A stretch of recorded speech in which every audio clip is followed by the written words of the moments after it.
click, buy, deliver. With remote purchasing from the 2-time Motorcycle News Dealer of the Year, Colchester Kawasaki. Proud sponsors of Chasin the Racin.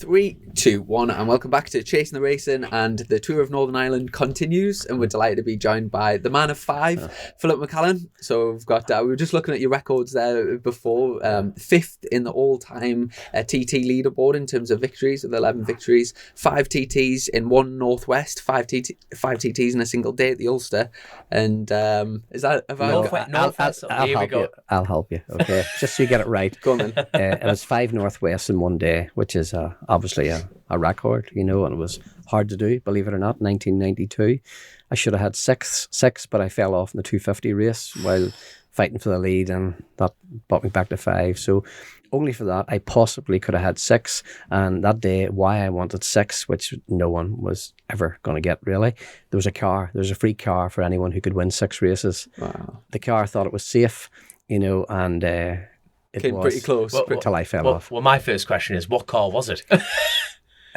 Can you remember? I do, and I won't tell you because it was a bit of a lousy car. That really, as well as it was a car that I wouldn't really have wanted. But anything free and anything is brilliant. Of course, you'll take it. But we knew the car was up. And it was a bit of a joke to every rider there, obviously, Northwest, to win, one race. To win one race at Northwest is unbelievable, but to get 5 was brilliant. Unbelievable. And also, up until Hutchie broke your record as well at the TT. It was let's not talk about Hutchie.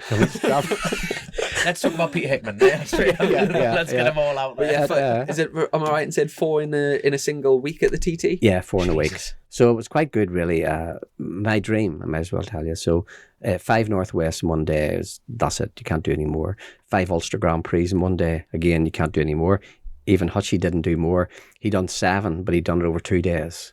I done my 5 in one day. So both him and I have got 5 wins each in one day at the Ulster Grand Prix, but he hasn't got 5 wins at the Northwest, and he never will, He never will. He never will. I bet that would have been a decent old payday. 5 in a day. I bet you were. I bet the beers were on you that night. Not only had to buy the beer, I had to buy the food also for about a week afterwards. I bet. And the rest of that story is 4 TTs in a week.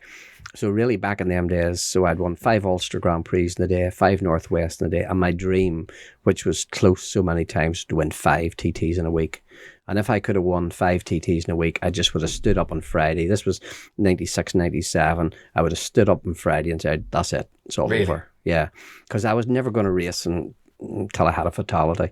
I raced bikes because I loved racing bikes, and of course I wanted to win, and I loved road racing, but I wasn't going to race forever because really, the odds get against you. The older you get, the more often you do it. An accident could happen. It's quite a dangerous sport, as we know. Mm-hmm. So an accident could happen, so if you're going to keep playing the same ball, you might get an accident someday. But so I never wanted to do that. I just wanted to win 5 TTs in a week, just hang up my leathers and go back to engineering or whatever I wanted to do, God, so but it never happened. I'll tell you what, to all our listeners who'll be thinking they've missed the whole beginning of the podcast, haven't they? We've got we haven't even started yet. That's it. That's what I'm saying. What got the main man himself, Phillip, into motorcycles to begin with? Well, from I was a kid, I always loved bicycles, Were you born just outside Tanragee road race circuit? Yeah, that's my home track. My mum's house, which is still there, is like 1 mile from Marleycoo Corner. Right, aye. So yeah, that was it. But really, when I was a kid, I loved bicycles. I raced push bikes from I was 11 years old till I was 16. Until I got my, first 50cc AP 50.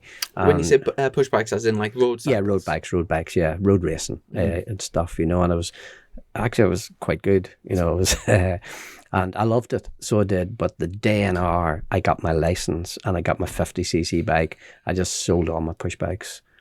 Straight away, because I remember what a feeling to do this here, to turn a throttle I always wanted to go faster. You're bikers, right? You just want to go fast, don't you? You want to go fast, and I wanted to go faster. But the trouble with a bicycle is you have to paddle to go faster.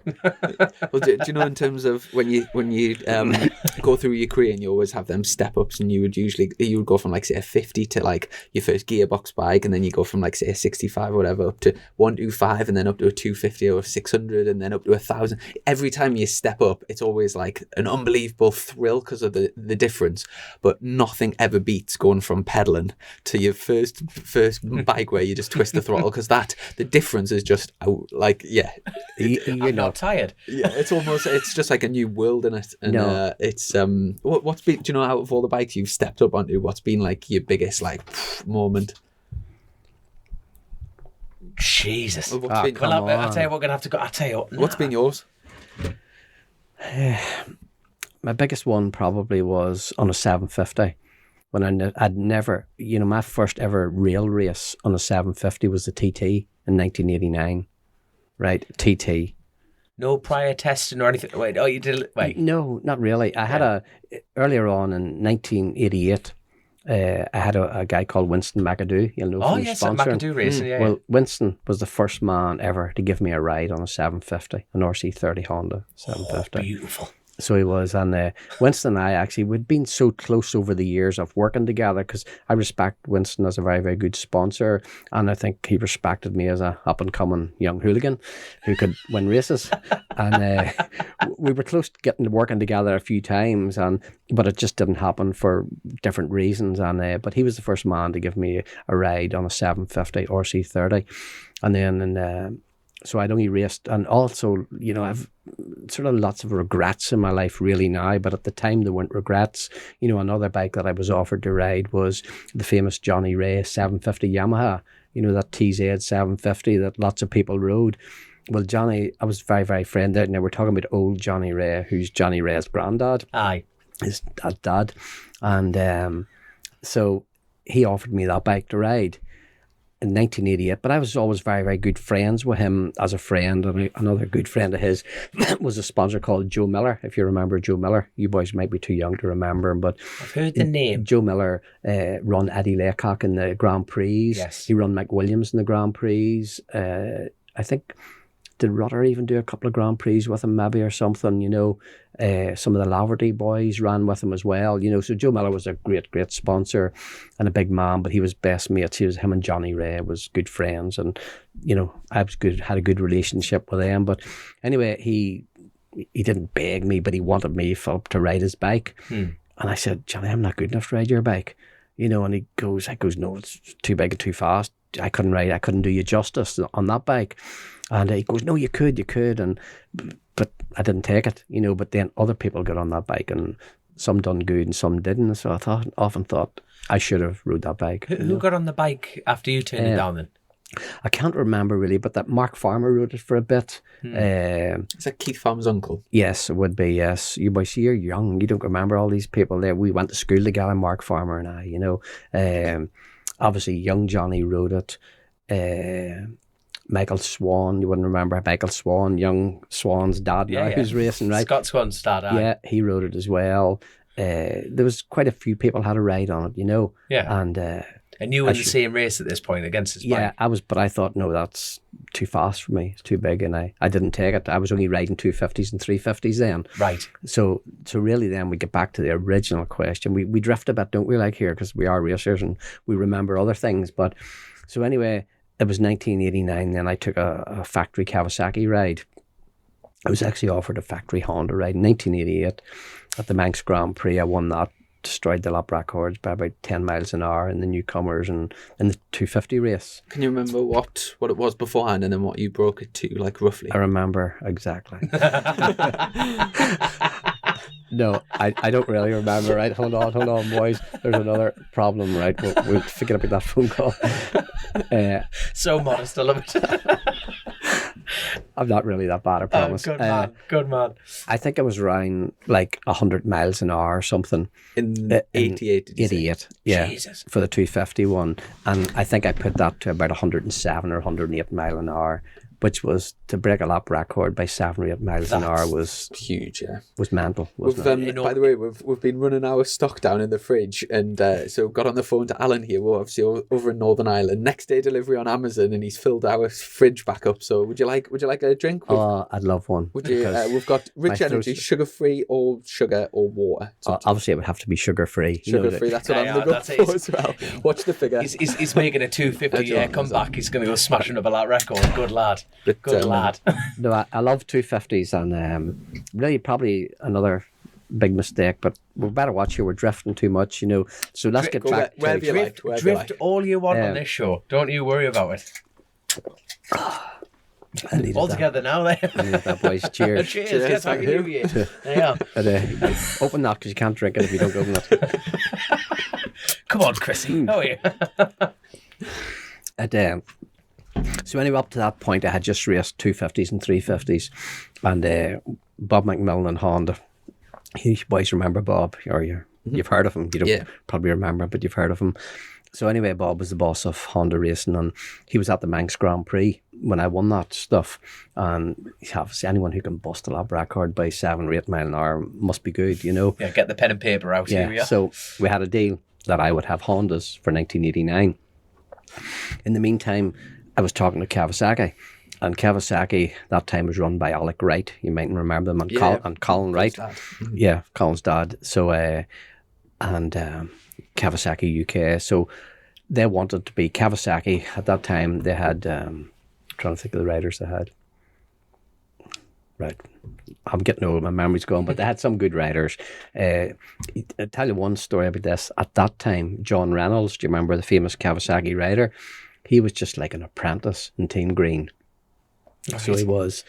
The main guys was, what do you call it, Guy Swan and another guy. I'm stupid because I do know their names. Mm-hmm. Anyway, they were there, and Kawasaki wanted me to ride the bike. Well, obviously, I loved Hondas because I was racing a 250 Honda 125s, and I'd won. And I sort of put Kawasaki to the side and took the Honda. It was not officially, it was, we want you to ride the bike, and that's it. And anyway, I was talking to Kawasaki, and they were giving me a 250. I wasn't getting the GP 250, I was getting the KR1S. Do you remember those? I've actually got one. Have you? Me and my dad have got one between us. But well, I had a few good results on a KR. What I had was a KR1S with the full Formula 3 kit on it. And that was like from Japan. So proper trick. They're an awesome bike, man, aren't they? Pardon? They're an awesome bike. Oh yes, without a doubt. Well, we'll talk about that later. So anyway, I had what they offered me at this time was a 250 KR1S, a 600 with GPZ or GPX, whichever they were, and a 750, and their first 750 just came out at that time, So anyway, what happened then at the NEC show? We used to go to Ali Pali back in them days, and not the NEC.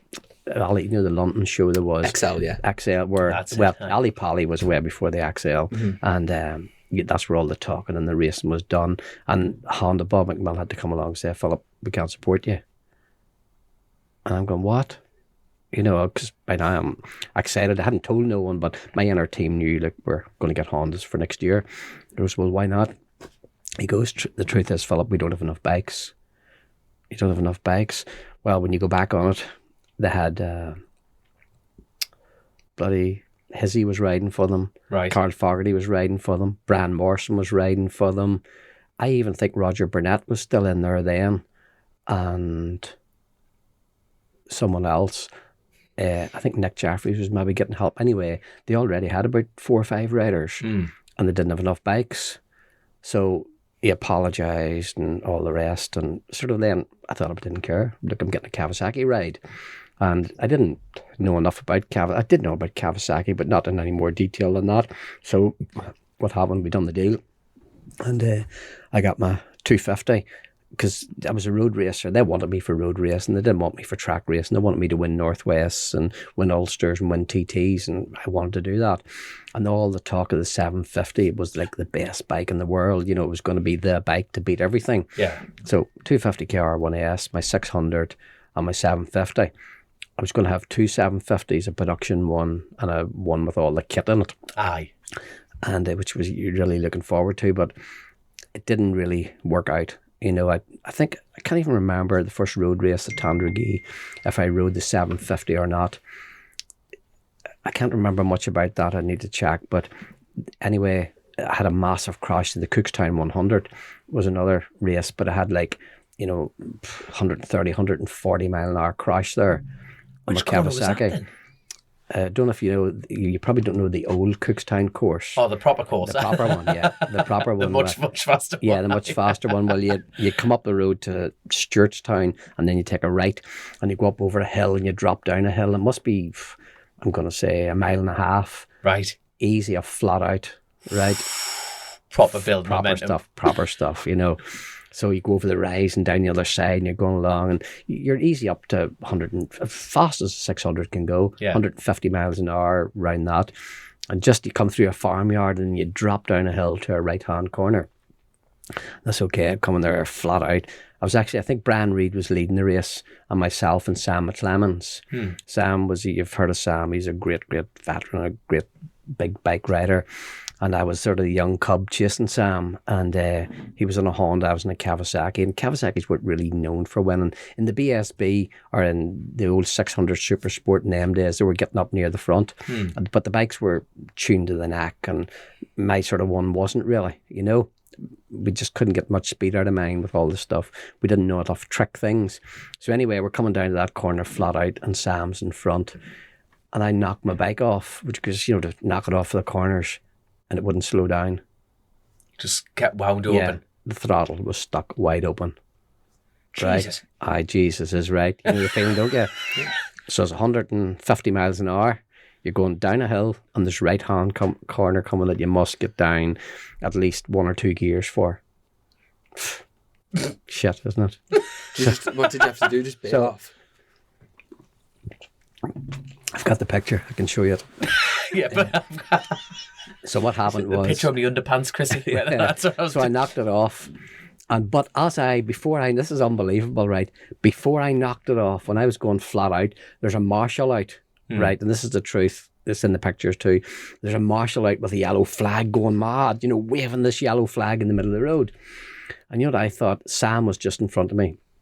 I thought he's fallen off around the corner. Right, so I imagine Sam's crashed, the road's blocked around the corner, and I'm flat out. This thing won't shut off. Right, Jesus. Shit. Right, so I get the clutch in, right, I get the brake on what I can. So this thing, get the clutch in, try to get the brake on, and I'm going to have to try and make the corner, because this thing won't slow down anymore. I've no choice, I've got to try it. And just as I go to tip it over, the thing goes sideways. So it's now sliding down the road. I will show you the picture, right? It's sliding down the road sideways like this. And you can see, clutch is in the picture. The photographer who took the picture, right, he was running. Now, by now, you can talk to the people, everyone's running. This bike is coming at 150 mile an hour, looking out of control, right? But why they were out raving the flag, I didn't know. The smoke is all coming out of the back of this bike, like she's exploded. So they seen this bike explode. I didn't know what happened. The conrod broke, right? And it cut right through the cases, the right-hand case. And the bike was dumping oil out onto the exhaust. That's where all the smoke was coming from, right? And obviously the oil was by this time getting to the back tyre. The reason the throttle was stuck flat out, a valve went into the carburetors and stuck the end. The butterflies were all linked together. So a valve was wedged open, the butterflies. That's why it wouldn't shut off. And all the smoke's coming out. So people see this crash happening long before I even know about it. You're lucky that day. Yeah. So, Jesus, how many of those moments have you had? Like, not like those, I got away with that moments. I bet. But that's not the end of the story. Keep going then. So anyway, I tip it into the corner and the bike's sliding. We're confident, aren't we? I think I'm holding it. So, I've got to hold this thing because I'm going to die if I don't, So I tip it in, it's sliding down. I really will find the picture on my phone for you before we leave. And it's a picture everywhere. Sliding flat out. And I thought, right, I'm okay. Well, of course, didn't it catch then, right? So you can imagine what, I might have slowed it down to 100 mile an hour by now, or 120, but you can imagine a 120 mile an hour high sider when it finally gripped So it fired me right through a hedge, down a field. The bike goes through the hedge, goes through down the field, and the poor bike's ripped to bits. You know. That was it. I ended up, I think I had a broken foot or something. Nothing After all that, just a broken foot. Yeah, which was pretty mild, wasn't it, for all that? Very lucky, very lucky. And, so, and we're talking about a 750, but now I haven't got riding a 750. I don't think I had it by that time. I'm not sure if I got out in the road. I can't remember riding it on a road race, but then anyway, I went to the Northwest, and by now, lots of people are saying you shouldn't be riding these bikes, Philip, because my KR1S, right, I'm trying to ride that like I rode my old GP 250, my Honda, and I had a few offs on it because I just was riding it off the tires. You know, it was like just trying to win races. The season before, 1988, you know, I didn't win the Northwest because I crashed there and broke my foot, but I had won about 6 or 7 Irish championships between road races and short circuit stuff. You know, I went to the Manx Grand Prix, I'd smashed the lap record, I'd won that. I was just winning everything. You know, it was my first season where I was beating riders like Joey Dunlop, riders like Brian Reed, Robert Dunlop, Noel Hudson, Stephen Cull, all of them. You know, I was beating everyone and having lap records everywhere.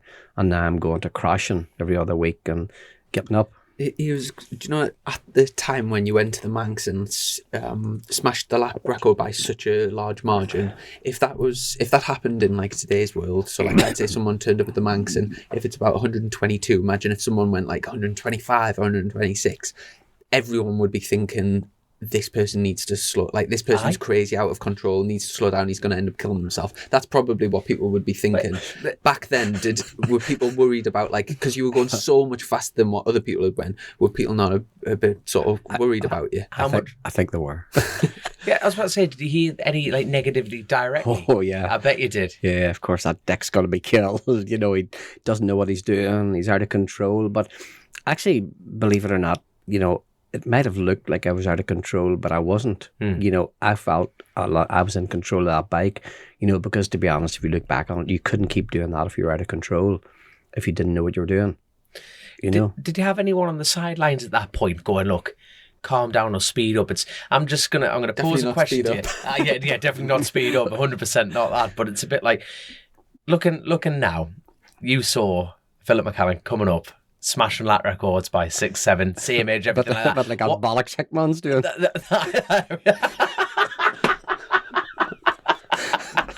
Right, hold on. How old were you at that point then? You know, like, so when you came, like the hooligan, I love it how you called yourself a hooligan, the hooligan phase. So at what point was that, like, all the wins, all this like this like crashing and everything? What age were you at this point? I started racing in 83. So I was 20 then in 1983. But then I had a big car crash. I started, really my dream, I wanted to be a road racer. And I had this horrible clause in the thing, like you boys know about now. We had to do something like 6 road races. You had to do six short circuits before you could get a road race license. Yes, you know.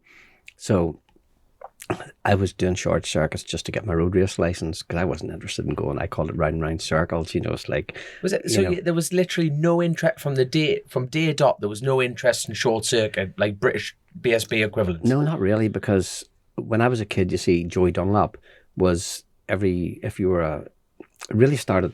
It goes way beyond that because, you see, I raced push bikes. Obviously, then I was 16. I got my motorbike license.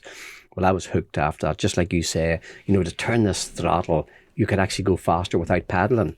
It was unreal, wasn't it? You know, you could get to 50 miles an hour, and if you had your chin down, you get 55. You know, and you know the feeling, don't you? Yeah. You've been there, and so then I rid road bikes, right? So I started off, you know, my 50, then I had I think a 175 Kawasaki, then I had my X7, and then I had something else, and then I ended up with a GS 1000. You know, that's what was when I was, I actually know what age it was. I was 20. When I got my GS 1000, I was 20 years old. But to be honest, I was an accident going to happen. It was going to happen. You know, my road to work every morning, you know, from my house to work was about 7 miles. But I think in them days 130 or 40. If I didn't reach 130 or 40 in certain parts of that road, it wasn't a good day to work. We had one right-hander and like a 70, 80 mile an hour right-hander. And if I didn't trail my pipe in that corner, there was something wrong. So I'd be going around this corner. It had a Dunstall slimline 4-into-1 pipe on it. You boys are too young to know what that is, but it's a nice little slim pipe coming out the side. So I'd be going to work lying down, flat on my side, looking down to see the sparks, probably looking down instead of looking ahead.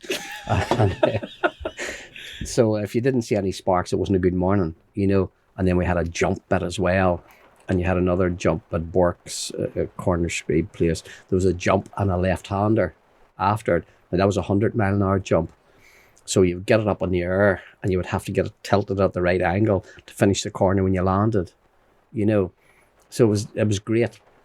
I loved it. And in the wet, on that bike, I'd be just hitting the clutch at 50, 60, 70 miles an hour, putting it sideways, So you'd be passing 3 or 4 cars, you just drop the clutch and there this bike would be passing the car sideways in the wet. It was like... And I remember in the winter racing my mates. They would be in their cars. My mates were all in cars and I was like the one on bikes. But even in the snow and in the ice, we'd be racing and I'd be slitting this thing like Speedway style, holding the front wheels, and just it was brilliant. I loved riding bikes. That was it. And so really I had to stop. I knew I was smart enough to know I'm going to get hurt here. I was about to say, was your mother aware of any of this at this point? No. Well, she knew. Your lad's a nightmare. Yeah, we did have a few of those. Yeah, and my uncle in the local village, my family owned the local. Well, we had the grocery shop way back in the days, and we had the butcher's shop. We had the post office, and then we also had 2 or 3 milk lorries. And a grocery van. Busy family. Yeah. So very busy family. So like from I was 5, I was brought up to work. I was delivering milk from I was 5 or 6 years old. And, so in the local community, the local town, the local village, everyone knows everybody, don't they? So of course, they would go, my father died when I was only 9. And so my Uncle Ivan, who's my mom's brother, he would have been like the father figure in our house, And when Uncle Ivan spoke to you, it was serious. So lots of times he would take me in. He would, Philip, you've been speeding again. I've heard about it. You've done this now. Do not do that. Okay, Uncle Ivan, I won't do that again. I would feel bad because I was betraying him, but I loved it, didn't I? I just wanted to go faster. Before your father passed away, was he into bikes? Yeah, my father had a motorbike. Yeah, just one, I believed, but. My father died when I was 9. He died of multiple sclerosis. So really we had him and I had a good relationship up to that point. And but I had 2 brothers. So when your dad died, things changed, and it was just my mum left. So we sort of made an agreement between us. Like we won't annoy mum. Yeah. Were you the youngest or the oldest? No, I was the middle. I was the middle. Oh, the middle one. Yeah. So you were stuffed. You couldn't do right or wrong yet. Yeah. So even when I got my first 50, you see what happened was I bought that when I was 15, right? From my money I earned delivering milk. And the bike come up for sale and I bought it. But I didn't tell mum. But I had a crash helmet and a coat. But I had friends who was on motorbikes. So I'd say when I'd come back home with my crash helmet all in the house, I would say I got left home with a friend. But I didn't. I used to park my bike up in the church car park. And walk down the road, I wonder if people used to go by, Christ, that vicar gets over. Look at them tyres, not a single chicken strip on them. But then I got caught. What did your mum say? Poor mum. She just I felt the worst. I'd really let my mum down. So what happened anyway, I was out with my girlfriend on the back and we were coming home, and in this country for years and years, you hear people talk about roadblocks, road checks. There's checkpoints everywhere. The army, because of all the, back in them days, people were getting shot everywhere in this country. Yeah. So there's road checkpoints everywhere. So we came to a road checkpoint and I thought, right, I can't go through this. So I turned the lights off, turned around, drove off the other way in the dark, didn't I? With my girlfriend on my back, we're on an AP50 and we think I'm getting away, don't I? So before long, yeah, we've got this to you. They can't see us, but they can hear us. yeah. But I thought I'm being smart, I'm away, and because I was a milkman and I know all the roads, everything off by heart everywhere, so there is no problem driving with no lights. It's dead easy. I'll still work out where I'm going and see it. So anyway, off I go. But they come up to this road, and there was a choice to go right or left. You have to turn to go right, which is quite near my house now.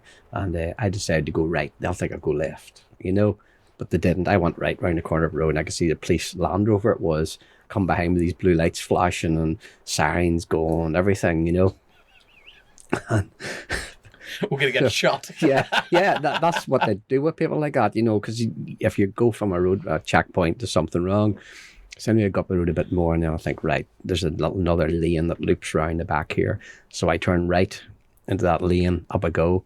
Shit, don't they turn right and follow me? I'm trying to, how do they know where I'm going? Didn't I forget, right? They told me afterwards, like, I put the brake light on, so see my brake light when I turned. Turned the lights off, not a problem. But didn't I forget about the brake light? I've been rumbled, I don't know how. Yeah. It was afterwards. I would love to have seen your face there going, how have you done it? How have you done it? So anyway, chase me on some more, and then we go up, now it's uphill out of this section of lanes. So it was okay down the hill and round the corners, but in the climb two up, me and my girlfriend, this thing bzzz up a hill. So of course they catch up with me right on behind my lights, sirens, everything going. I'm thinking, what I do, And as we come up, the road opened up, and they came up alongside me and put me into the hedge and put me off, Knocked you off? Oh yeah, into the hedge, yeah. I said to stop, man. There's nowhere else to go, straight into the hedge, because the corner was going round to the right. But the girlfriend wasn't happy. Oh no. So, and her wear good trousers on, no. Out of all that scenario, remember the trousers. She absolutely... So anyway, then they jump out, we're in the hedge, and they jump out, and we just have to say, like, I'm not a terrorist, I'm not a bad person, I've just got no license and all the stuff. So anyway, they bring me back to the police station, me and my girlfriend. They leave her home, right? One police car, whatever, took her home, and the other one took me home, So we walked down the pad to my house, knocked the front door, and Mum looked out. I could see Mum looking out of her bedroom window. By now it was maybe 12 o'clock or, I don't know, 12 or 1 o'clock in the morning. And my mum comes and opens the front door. And I'm there, this is the truth, with a policeman and me by the scruff of the neck at the front door. And all I could say was, Mum, I'm sorry. Mum, I'm sorry. Mum, I'm sorry. Because I'd let my mum down so bad, it was unreal. Yeah. And I can't remember all the rest, what happened that night, but my mum was just disgusted. The police, and we were supposed to be a respectable family, bringing me home. Did your brothers lynch you and all? You made a pact, like your brothers lay into you. Was that the finish with the girlfriend, or did she give you a free pass on it? I can just imagine her in the hedge going, how's the bike? What do you mean, how's the bike? What about me? I'm just checking the bike first. Yeah, I can't even remember how the bike got back, but they brought the bike back to the police station.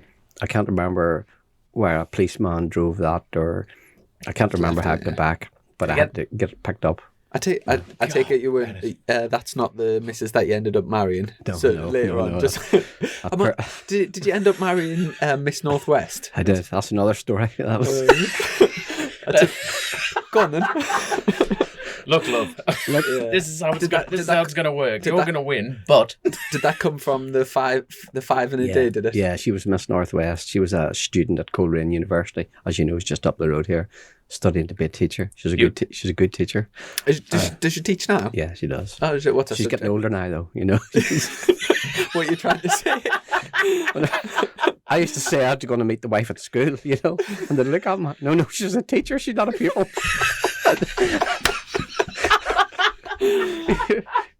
Don't you? It's like, I'm going to meet my show. I couldn't say I'm going to meet my wife at school, Yeah.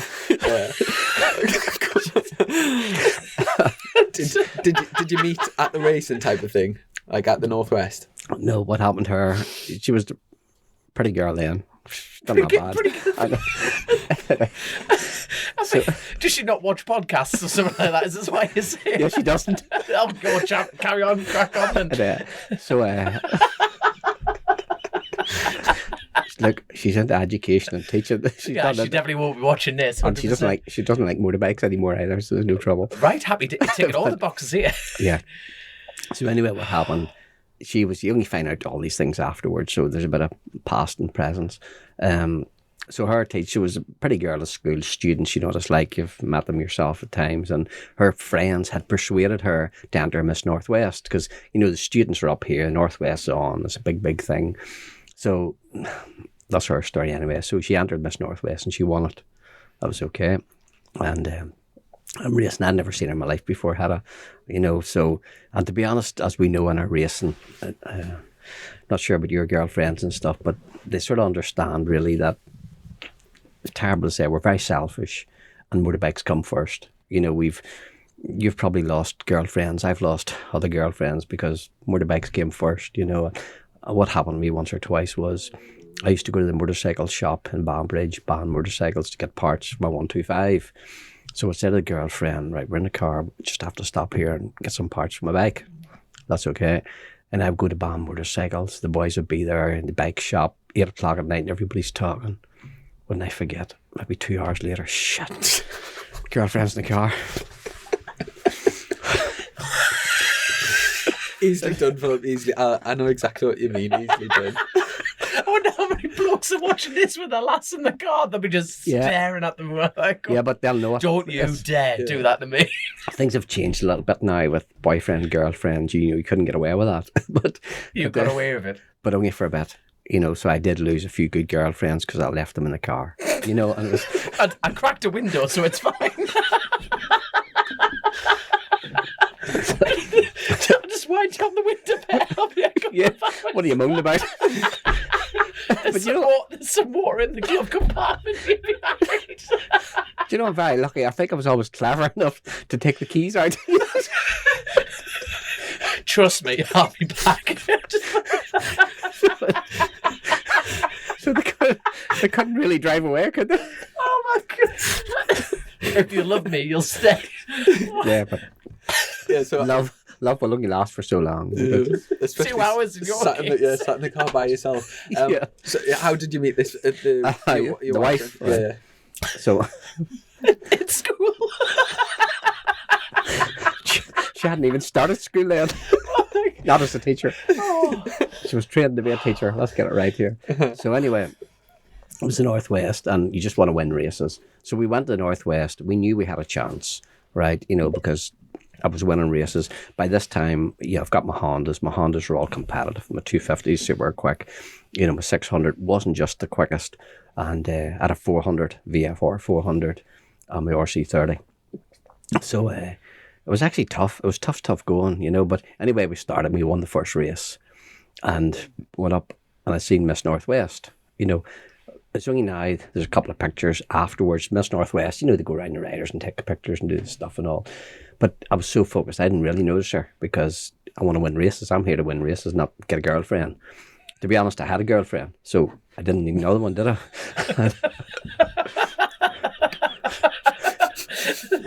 We went I wasn't a greedy person. One girlfriend's enough for anyone. One girlfriend and a motorbike, takes up. And I had my mum. So there we are. Yes. So anyway, we win the first one, and we go up, and Miss Northwest was there, blah blah. And we, you know, you've been up in the Ross and a bit of banter stuff, and I said, "Don't worry, sure. Yeah, I can't talk to you. I'll see you next time. You know, I'll be up again." "Oh, you will." Next time, up again, Amta. Number 2, up again.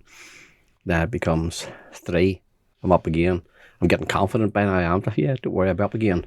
You know, number 4, I'm up again. Right. 2 races to go. Last 2 races. Car. Let's not forget. Car. 6 races of car. You're going home with me in that piece of shit. I forget the name of the car. It was a funny name. A foreign name. And, Tesla. No, I take that one. And really, that's, I suppose, what we should have this year at the Northwest, isn't it? There you are, planting seeds. Planting seeds. Yeah. Get on the phone to Elon. Yeah, wouldn't it? He's got a few billion, so we'll get him to sponsor the event and everything. So. Yeah, wouldn't it? It'd be really good because, you know, I tell you what, there'd be more than Hickey trying for that, wouldn't there? For a Tesla. You can imagine Ulster Sealy going again. and then Glenn Irwin think he's going to beat both of them. Next thing you'll get Andrew Irwin looking to go too. Oh God, there'd be a fair queue, mind. Throwing a couple of Rolexes in there, get like the Daytona. Anyway, we digress. Anyway, back to this podium with the woman. So back to anyway. Thought I'll be up again anyway. Jesus Christ, and to go and crash in that one, number 5. I wasn't back up at all. I'm on land on the side of the road. Had to wait for the course car to come pick me up. I was actually glad because I was getting tired by now. I remember thinking, you can imagine, 5 Northwest races by now, and you've had all practice. It's hard work, as you know, mentally and physically. To win races, boys, isn't easy. Mm-hmm. And so I remember when I slid off, it was when we turned up to the Magic Roundabout on the little link road. I lost the front, right? And we can go back to why that happened, right? And what happened really was, so I was going quite good, and I was getting help and guidance from everybody. And Michelin gave me this new front tyre. And the idea for the Northwest was, it was like a more pointy tyre, right? So the rolling resistance would be much less, and there were GP tyres effectively, and because I was winning and Michelin wanted me to keep on winning, they were helping me with all they could. And so this pretty pointy tyre, right? And so the rolling resistance was all the rest. But what happened, and I remember at the Northwest, but I just kept on riding, it would feel sort of like light in some corner stuff. And what happened really was, this time what really happened was the sides of that tyre was getting cold, after the big straights. So instead of having a nice round profile that was warm everywhere and you could do what you wanted with it, I was still trying to do what I want with it. But it was only afterwards realised the sides were getting cold. So when I braked hard and tipped it in to go up the link road, the front just wiped out. Lucky it was no damage, only a slide off like that, so there was no problem, And we didn't find that out really until the TT 2 weeks later.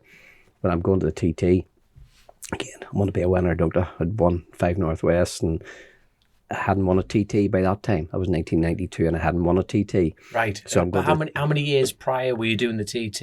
89 was my first one. Right. That was my first ever, the 750 race that we've never talked about yet. Yeah. So yeah, my first 750 race ever, official big race, was the Isle of Man TT, the Formula 1 race, And what made it, I was under a little bit of pressure. Joey Dunlop got injured. So anyway, the Kawasaki deal, let's go back to that. Ended up Kawasaki and I fell out because the bikes weren't competitive and I was crashing and they let me out of the agreement because the bikes weren't competitive. And then lucky, Joey Dunlop got hurt. You won't remember because you're probably too young, but Joey had a big crash at Brands Hatch. Joey Dunlop was the hero. I can't remember the name of the superbike rider that took him out at Paddock Bend, I think it was, and Joey was smashed to bits. 1989, start of the season. So that meant no Joey Dunlop. Now that to Honda is like massive. My blow, God, yeah. The God is gone. And but Hizzy was coming up at that time on Foggy. So what happened then? So Honda said, if Kawasaki release you, it was actually Joey. I might as well tell this story for people who don't know. So what happened? The Northwest was a disaster on my Kawasaki's. The officials, Mervyn White, they told me, you're not racing your 750 at the Northwest. I'm going, I am. They go, no, you're not. I've called it Clark course, sorry. Where you're called after practice, you're called, and you think of something wrong, don't you? Beth called me to the Clark course. Clark course, you called here, Philip, because you're not racing your 750. I go, I am. No, you're not. I am. What was the reason?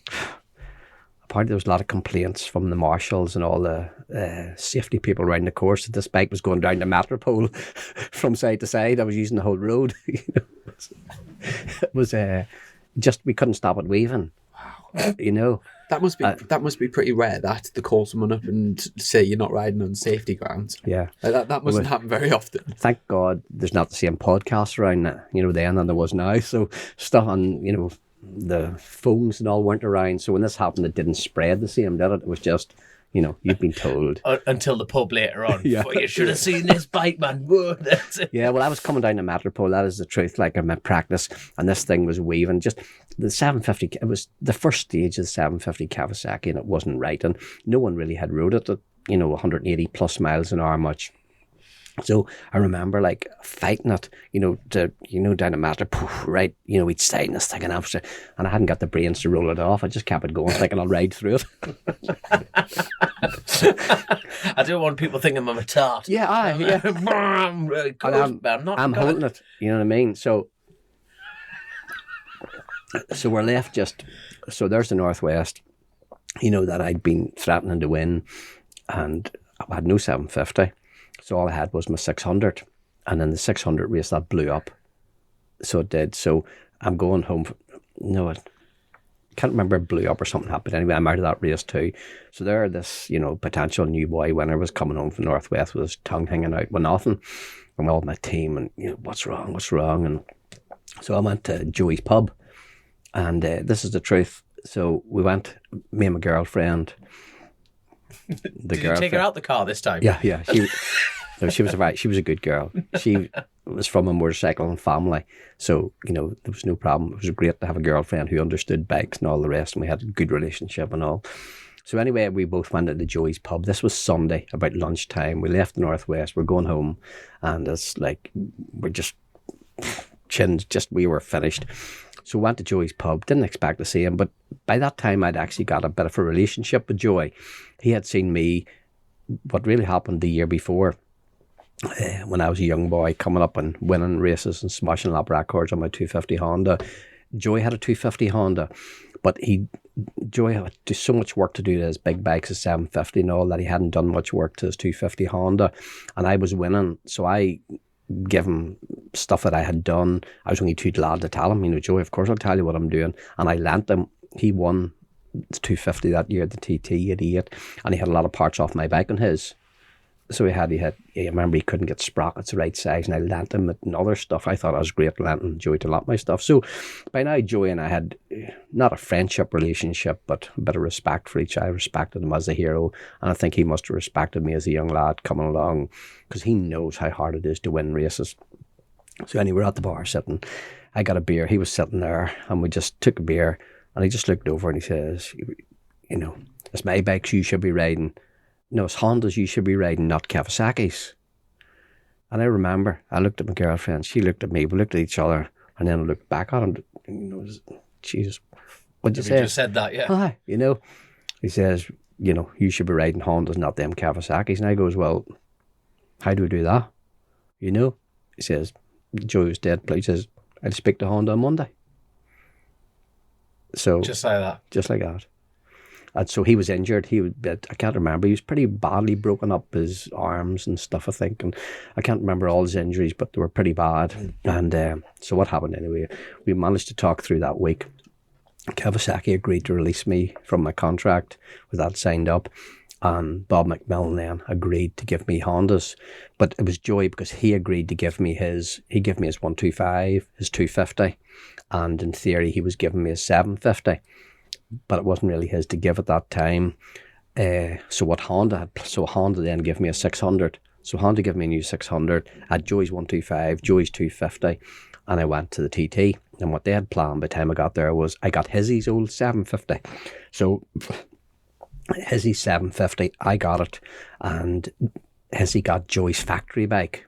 So there was a factory bike for Joey that he wasn't fit to ride now. Hizzy got that, I got his, and that was the start of it, So, do you know, growing up, did you just completely idolise Joey Dunlop? And what's the age gap, just so I can try and understand? Like when you were 20, how old roughly was Joey? Joey must have been, Jesus, really bad, because I should know this off by heart. Everybody knows Joey's age and Joey's stuff. I'd say Joey was easy 10 or 15 years older than me. So almost like the generation above. Yeah, the generation above, really, yeah. Even though, I started racing after him. I finished racing before him, and he still was racing. And he won TTs in 99, wasn't it? And I finished racing really in 99, 98, 99. Wow. And so where were we there meant to go? Just kind of going through the Kawasaki switch to Honda. Yeah, so that was my start with Honda. And you couldn't have had that any better. Like an introduction. Well, that's it. People in this sport, I feel like having that mentor and having someone actually put a word in the right ear is a huge advantage in this game. People don't realise that. So when you've got the legend that is Joey Dunlop getting on the phone going, hello, I've got another lad here. Yeah. Get him on the bike. That's huge. There was a fantastic picture you put on Instagram not so long ago of all Honda boys, and I mean, you all look so young, but Foggy's there, Alan Carter's on the left, you're in the middle. There must be about 5 or 6 of you. I think it's the latest picture that you've put on Instagram. Yeah. But it's millions. I'm going to start putting more of those pictures up because I have millions and millions of pictures. I've always liked pictures because pictures tell a story. You know? I bet you've had some wild nights out. Not so much really, to be honest. So, right. But there's one. There's always one in every man's mind, and we're going to pick it away. Come on, the most wild night. He's got one. I can see. I'm trying to think. Just while you mentioned about Joey's Bar, we just popped down. I've never been before.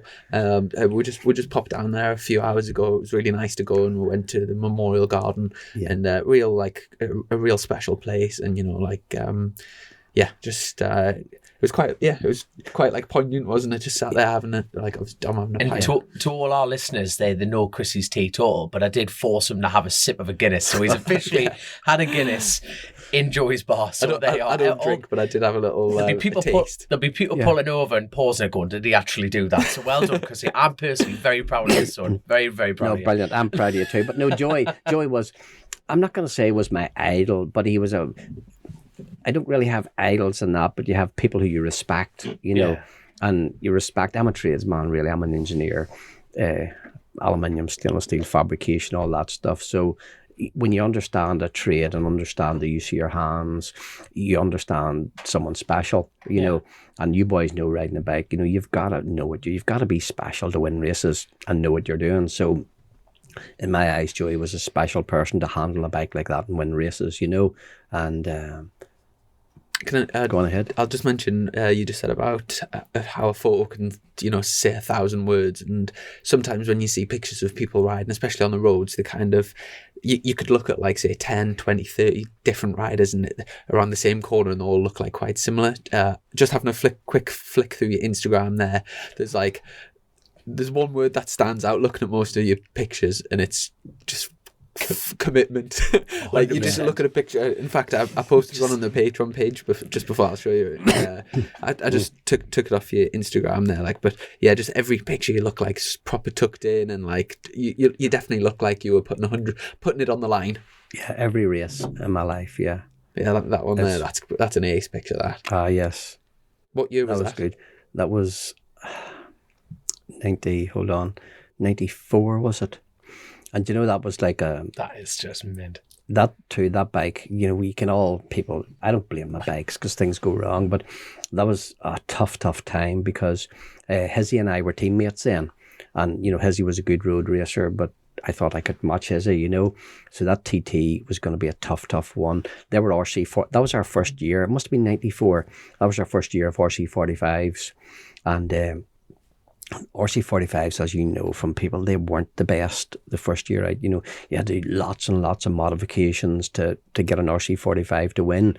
So to do what we done on the roads in those bikes was unreal, really. But I can't remember if that was the first race or the second race. But so in the first race, we're going to the TT. Hizzy's probably favoured to win, but I want to beat him, don't I?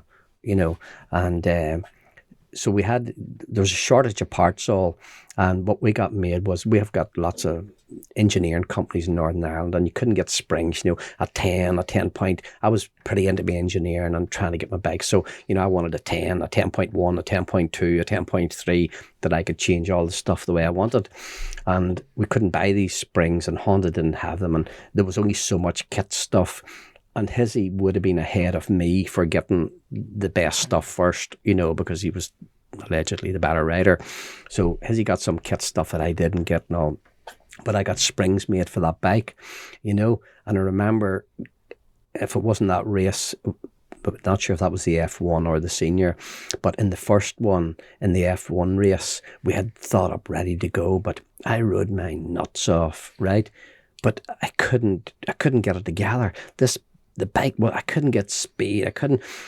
We're going fast, of course, but fast for second place, not first. I wanted to win. Second place is good, but I wanted to win. And do you know what happened on it? The rear spring collapsed, right?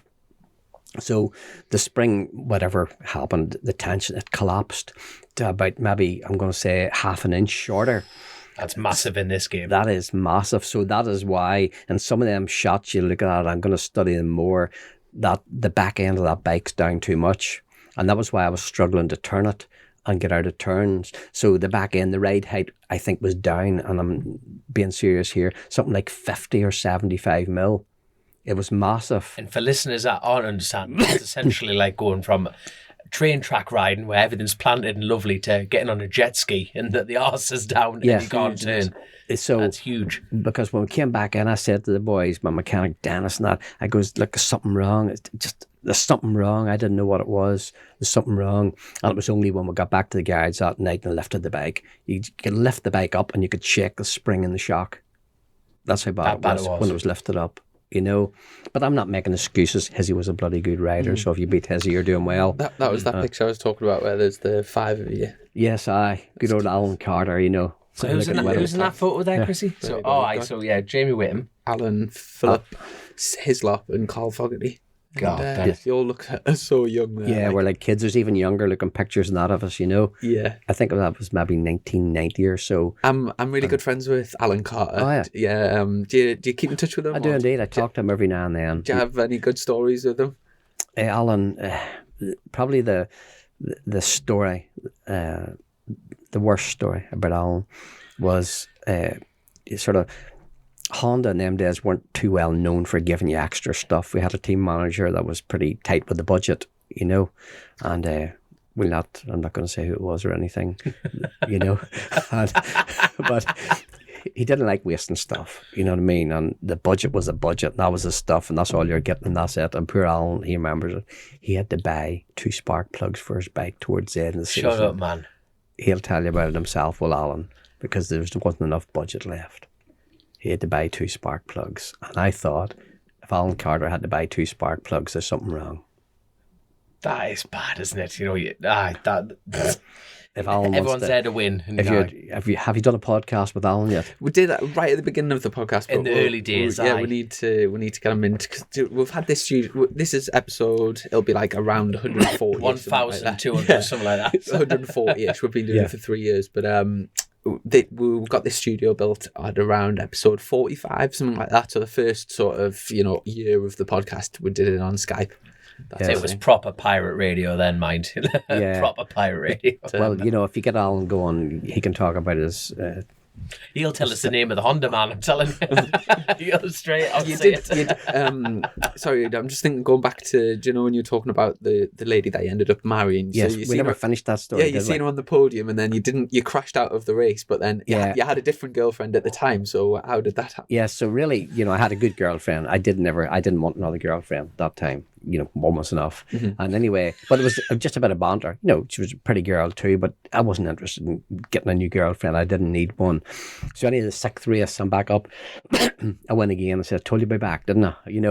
And that night after the Northwest, there used to be a big party and a dinner, and if you're riding in band. So yeah, I spoke to her. I don't even think I swapped numbers or anything that night because I wasn't interested. But over the next, it might have been months or a year later before I seen her again. I said I'd see her sometime, but you say that to lots of people when you're riding. Okay, I'll see you. Because there's a lot of what you do meet in this game. And we do it, excuse me, we do it every day now. We do meet a lot of good people. Mm-hmm. I'm in the motorcycle business. That's my full-time job, motorcycle business and e-bikes now. But you meet so many good people. And, these people you do say, I'll see you again because they're interested to talk about something. You meet people with many different jobs, hobbies, interesting. And I like talking to people about other things. And in general, you can see I talk about, but it's good stuff. So, I said, look, I'll see you, I'll talk to you again or something sometime. And I don't actually remember when we met again, but it was a fair while after that or whatever.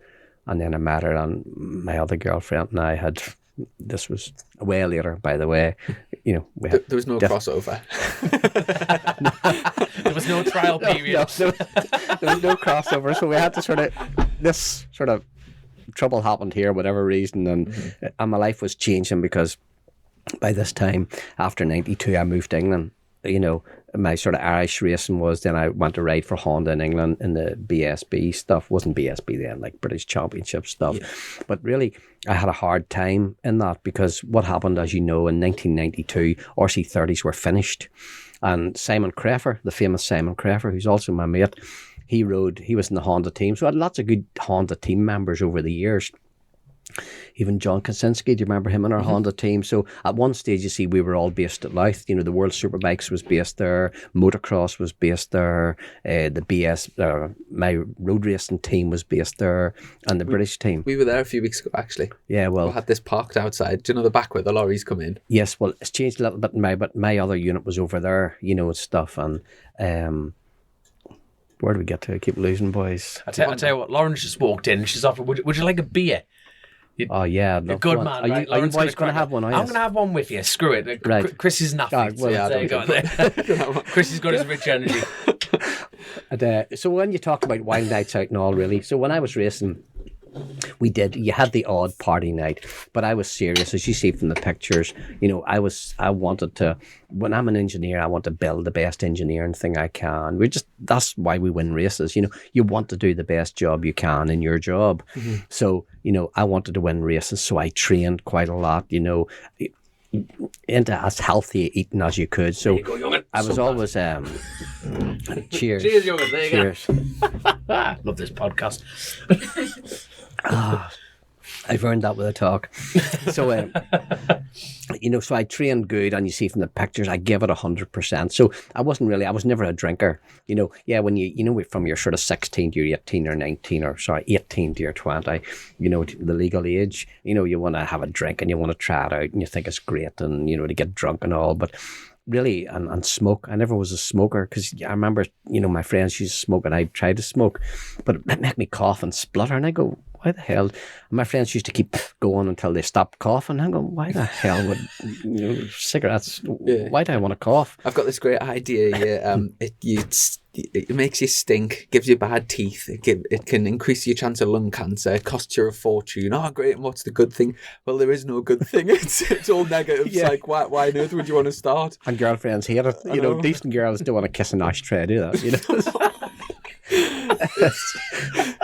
It's like, do you know when you see someone, if it's like image of a man, it's like blowing a gale, blowing a storm, and someone's like waiting to get in the car, and they just stand, and you're just thinking like, what on earth are you doing, man? Yeah, so drink also was, so yeah, I had to go at it from I was 18 to I was 20 or so, but then I started racing and I thought, you know, racers don't drink, you know, even though in my days, you know, allegedly racers did get drunk a lot and do all this stuff, but I wanted to focus on racing. All I wanted to do was race. And what I found out pretty quick was that if you won races, you got prize money, right? You know, it was, you know, and we all, you know, from racing, we need money. Every penny, we need it. So if I win races, I can get prize money. And then I found out after that, not only can I get prize money, I actually can get help. Now, I thought you were going to say you could get girls. And that's where the real motivation came in. Look, I've got a happy wife. Hold on, you told us this 10 minutes ago she doesn't listen, so you just spill it, young. No, she doesn't listen, but her friends might. You know, like, let's not forget she's a teacher. You know, and some teachers are motorbike fanatics, and some teachers will. So you can imagine the school down the road. You know her husband. Do you know what he does for a living? He's a teacher. I've checked him out. Oh, champion. What does the missus teach? Maths. Primary school. Oh, damn it. Abraham Maz, we'll go back to that one, right? So, yeah, so she teaches P1s and P2s, you know, and she's a special needs coordinator, and she's pastoral care, and she's everything. So she's passionate. She loves teaching, like, and helping kids. Like, I love motorbikes. We're okay. So, yes, she does Maz, but I will tell my daughter about this. My son and daughter, they're pretty into their education as well, you know. So, they've both done what do you call it, Maz and Maz Plus or something. Is there advanced Maz? Further Maz, yeah. So they've both done Maz and further Maz and sort of 100% kids. And wee girl now, she's gets 100%, but she's going to Queen's University now. So fair play. She's doing a clinical psychology. in Queens, so she loves her ma's. Clinical psychology. Like, my dad was a professional motorcycle racer. This is my case study. The old boy was tapped to an inch of his fucking life. What a great piece. This is I think she's got it trying to work our house out, you know. So mom's a teacher, dad's a psycho, she's a psychologist, you know, and the son, he's 16. I was about to say, what's the boy do? Well, we're trying to get him. He's doing his A levels now, so he's doing economics and maths and IT and there's another one. There's 4 A levels, isn't there? I did maths, English, maths, economics, and physics. Is he doing physics? No, he was Business going down that business.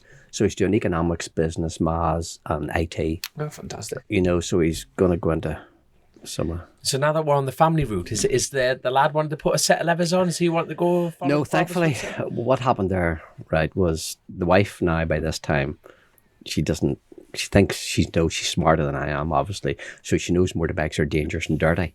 So yeah, so have you managed to persuade your son away from it? Yeah. So why would you mix your children up with it? You know, the little girl, she was probably a bit interested in bikes and bicycles, but she went the girly route. You know, dancing, drama, singing, piano, stuff, and. So the wee boy, he was always sort of thankful in one way. If he would have been interested in motorbikes, it would have been very hard, you know, because we've got a motorcycle business and we've access to all this stuff and we've access to information. So you would have had to give him 100%, wouldn't you? You'd have had to. Do you know, just on that subject, if he had a keen interest in bike racing, really competitive, and he wanted to go down that route, obviously you've had so much from the world of road racing, as in pure road racing. Would you kind of let him lead what he would want to do in terms of like if he wanted to do short circuits or roads, or would you try and guide him in one way or the other? You would try to guide them the best way you could, but when somebody's passionate, as you know from being a teacher and my wife being a teacher, you've got to let people have their own route. You know, you see a lot of dads, you know, I was at some bicycle racing today and you know, I could see a couple of dads that were more into it than the kids was. You know, my wee boy, what happened to him? So he wasn't really, he was interested in football. We don't know why now, because there's no footballers in the house. I don't even like football. I do like football, but you know, I wouldn't mind the paycheck. That's the only thing about football. That's the only thing good. But you know, when you go to all the facts and figures, you know, there's thousands and thousands of kids chasing that one position. You know, there is only 15 positions if you count subs and all in a football team, and there's thousands of kids from that area chasing that. So if you're a realist and you look at it, how many's going to get through? How many is going to be disappointed if you're going to set your whole heart on being a footballer? Yeah. You know, out of millions, there's only hundreds make it that get that check. So it's a bit like motorbike racing, isn't it? Mm-hmm. The pool's a lot bigger, isn't it, in football terms? Yes, isn't it? if you do get there, you know. Yeah. So he was down the football route, his football, and so thankfully he wasn't interested in bikes. I think Mommy somehow secretly done a good job of teaching the kids that, you know, motorbikes are dangerous and dirty. Indoctrinated them from a young age. Yes, you know. Look into my eyes, the eyes, not around the eyes. Look into the eyes. Yeah. But yeah. Yeah, done a good job to keep them away from. But if they wanted to, you know what I mean? So we don't know where he got it from, but he went down this football route. Okay, but let's talk in hypothetical terms. The lad said, look, I want to be a motorcycle race, everything. You went down that route. What happens if your lad at like 22, 23 turned up as that 100 mile an hour man and became the 107 man? How would that... Whoa, that would be, as a dad, that would be terrifying, wouldn't it? Yeah, it would be, wouldn't it? I don't know how you cope with that. Yeah. I think really my route, I mean, my mum, you know, my mum didn't come to any races really. You know, she watched the newspapers, you know, and all that. There was no IT, you know, no website stuff in them days. So all we had to do, the rule was after every road race, you phone mum to say we're okay. And what there used to be in those days, you boys won't remember this, but those phone boxes, you've probably seen them in pictures, red things. We used to have them in my village. I remember as a young kid, the little red boxes, telephone boxes. Well, it's got loads of suspicious numbers with Chrissy Rouse's photo next to it. Call this number. For tutoring. Tutoring. Actually, 0800. I should go back to that, but my wee daughter, she tutors Maz. Yeah, me too. Do you? Yeah. She's got a couple of GCSE pupils and a couple of A-level pupils. Great little part-time job. Yeah, but she loves it. She just, like, we love this. She loves tutoring, so. Stuff, but no matter, like, get back to where we drifted there. Talk about the if your boy came home. Oh yes, it's the spitting image of you, the young hooligan sliding in at Cookstown on the oil. I think you'd have to you would have to help him. Of course you would, if that's the route he decides. But I think it would be a scary route. Would be, wouldn't it? It would be but I think it's great that any dad is, and I've got lots of friends like you boys have, in the racing world where their dad lucky today. It's like Johnny Ray. Johnny Ray is in a position where I think his young lads are playing on motocross bikes now. I think. Yeah. We were just there the other day, so they were into football and like scrambling and everything like that. Yeah. So, but I think it's really brilliant that he's in a position he can help a kid do that. Yeah. Because when we were trying to get into motorbikes younger, we had to. I don't know how you boys did it, but it was hard. You were begging for sponsorship, £50 for your calendar square, and you were doing everything you could to try and get some money to get a new tire, to get whatever. Whereas I think it's brilliant that those people are in a position that they can help them. That they've got good tires, you've got good stuff, and then you can see in a pretty short time if I was lucky really, but I know other guys that it took them years and years and years to get a decent bike. Yes. To prove you're a winner, because you can't win without the bike, really. I was sort of lucky in a short time. The best thing, I had two sponsors who bought me that RS 250 Honda. So in 1988, I had the exact same bike as Joey Dunlop, as Stephen Cull. So you can't make, before that, my Rotax was like about 7 or 8 years old. A Spontan frame.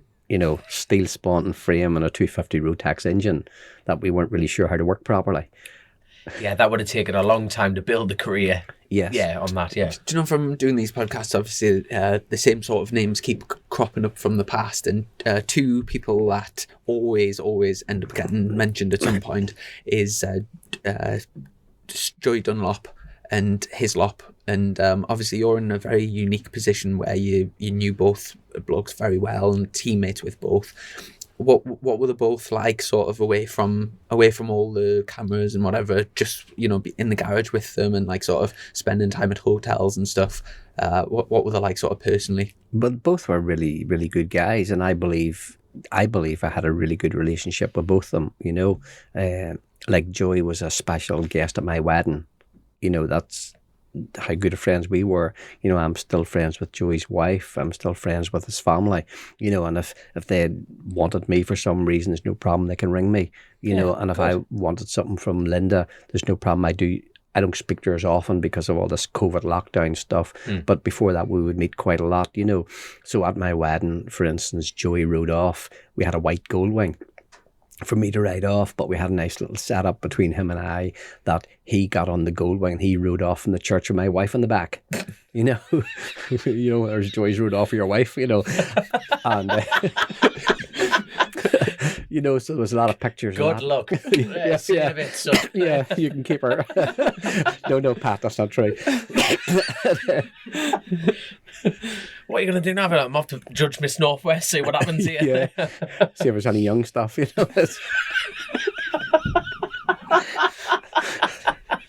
Younger than 50, Brilliant. But so they were both like, Joey was a good person. He helped me, guide me. But we had some tough races too. One race at the Ulster Grand Prix, we were like, he's 26 wins around the Ulster Grand Prix course. Jesus. I think I've only got 15 or something, But, one of those races down through Quarry Bends, I was adamant I was going to beat him. Joey was a spy. He was just an ordinary good person. But you see, when he wanted to win, you know, you weren't going to beat him. You know, but in the Ulster Grand Prix, Joey would make one effort. He would have 4 or 5 races, and he would make one effort in one race, you know, and you had to beat him, you know, whereas I made that effort in every race. You know, but I was younger than him, obviously, you know, and it's like that time at the TT there in his last year, 99, where he beat David Jeffries and he beat all of them. You know, he made that effort. When he put all that effort in one race in a road, he was going to be hard to beat, you know. Was there ever a time that your friendship came into sort of distribute over on, like, say, on track, like it was a bit close and it sort of got a bit feisty off track as well? Got a bit feisty with his wife, Linda. Really? So what happened in that Ulster Grand Prix one, you know, Linda, we're lucky. We laugh about it now. But anyway, it was Quarry Bairns, the Ulster Grand Prix. You might know about it, you might not. And have you raced at the Ulster? Yes, you have? Yeah. Well, you know Quarry Bairns, so down the big long right at the last and then you flick left. So the big long right that goes round, before that overflow bog, you've got a left-hander and a right. Before that, there's a right, and then there's a left-hander, then there's a big long right, then a left, and down to start and finish. Yes, aye. Well, the one before, I keep getting the corners mixed up, I said before flow bog. So I was adamant, I'm going to beat him, right? So we're like, now going ahead. I think someone wants you there. I think the someone's trying to steal this truck. I feel it moving, you know, so they're probably trying to kidnap the 3 of us, you know, trying to steal our beer or something. That's it. It's all kicking off. Yeah, so anyway, it was the Ulster Grand Prix and Joey was good round there and I'm good round there too. And anyway, we came to that right-hander at the top of that round there, out of the hairpin, you know, the right before the left. And I'm adamant, I'm going to get him, right? So I'm right up the inside there in the right. That's tight, right? And then he kept coming over. He wasn't going to stop. I'm right up the side of him, right? My wheel is now running down the side of his leathers. No, yeah. So anyway, you've been there and it's just, yes, no. And I thought, no, you know, I'm not a chicken, but this no, is danger. I'm not being funny, but if you're if you put your front wheel against another man, if like, I think we're at the limit here, son. That's definitely not being a chicken. Far from it. It's like there's physically no room here. No, there's no room. Play, yeah. There's no room. So, but I didn't see at the time. But I actually seen a bit of dust or a bit of something because I was on the fairing too and on his leathers, right?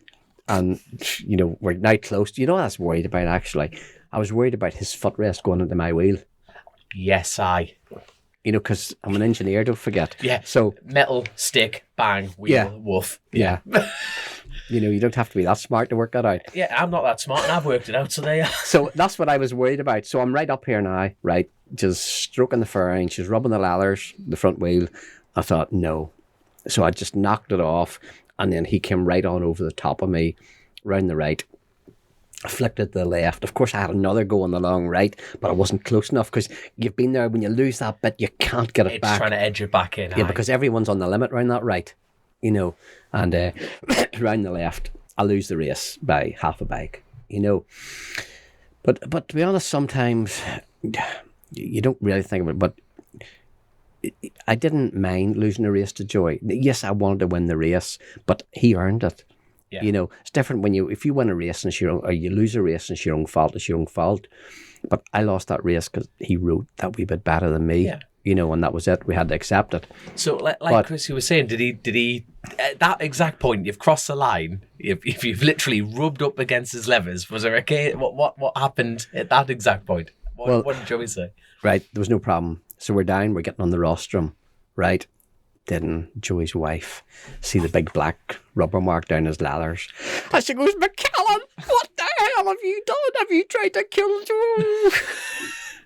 This is a rostrum. We're all trying to be nice. And Linda's going mad about this big black line down Joey's leathers. Oh, afterwards we seen the fun of it, but at the time it was... What was just Joey just standing there going, you're going to get it from the wife in a second. Here we go. I don't have to say a nout. He probably just forgot about it. You know what I mean? Yeah. It's like you and me, we've had big slides, haven't we? Massive stuff. And to be honest, you forgot about it. Yeah. It's only a day later when you remember it. Yeah. You know, yeah.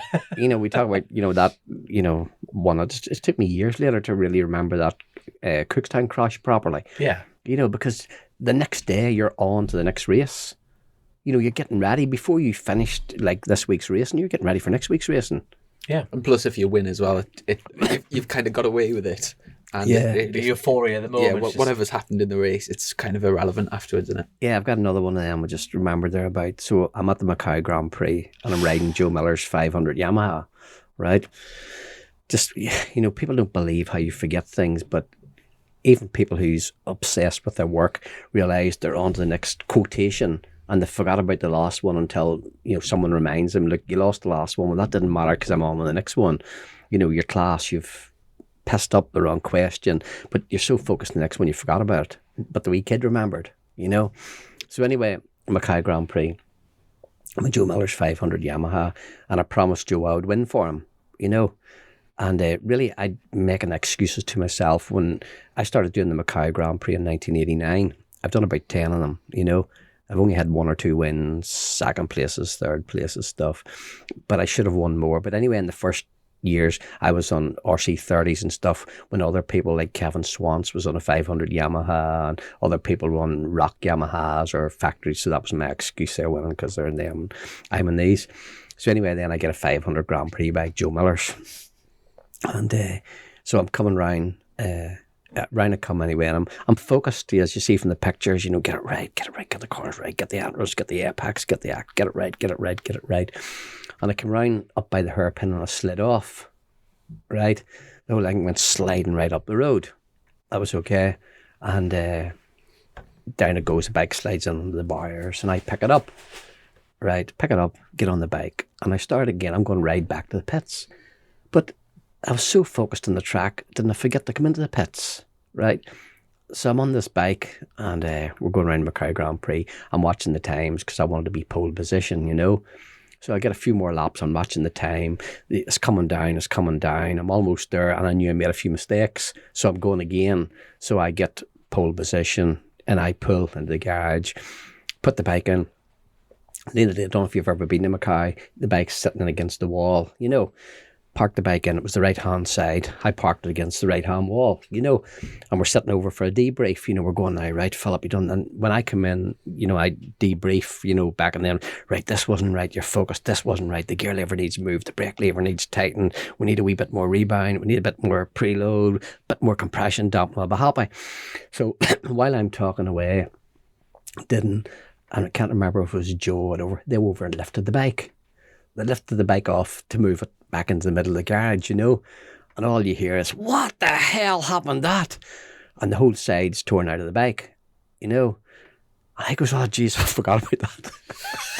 The preload's a bit off, but yeah, you got to rebuild this bike, no? Yeah. Jesus. I forgot the old fern and all was all scuffed down the right-hand side and the foot peg shortened a little bit in the hand. But you're focused. Did you have a good time over in Macau? Like, what's your record over there?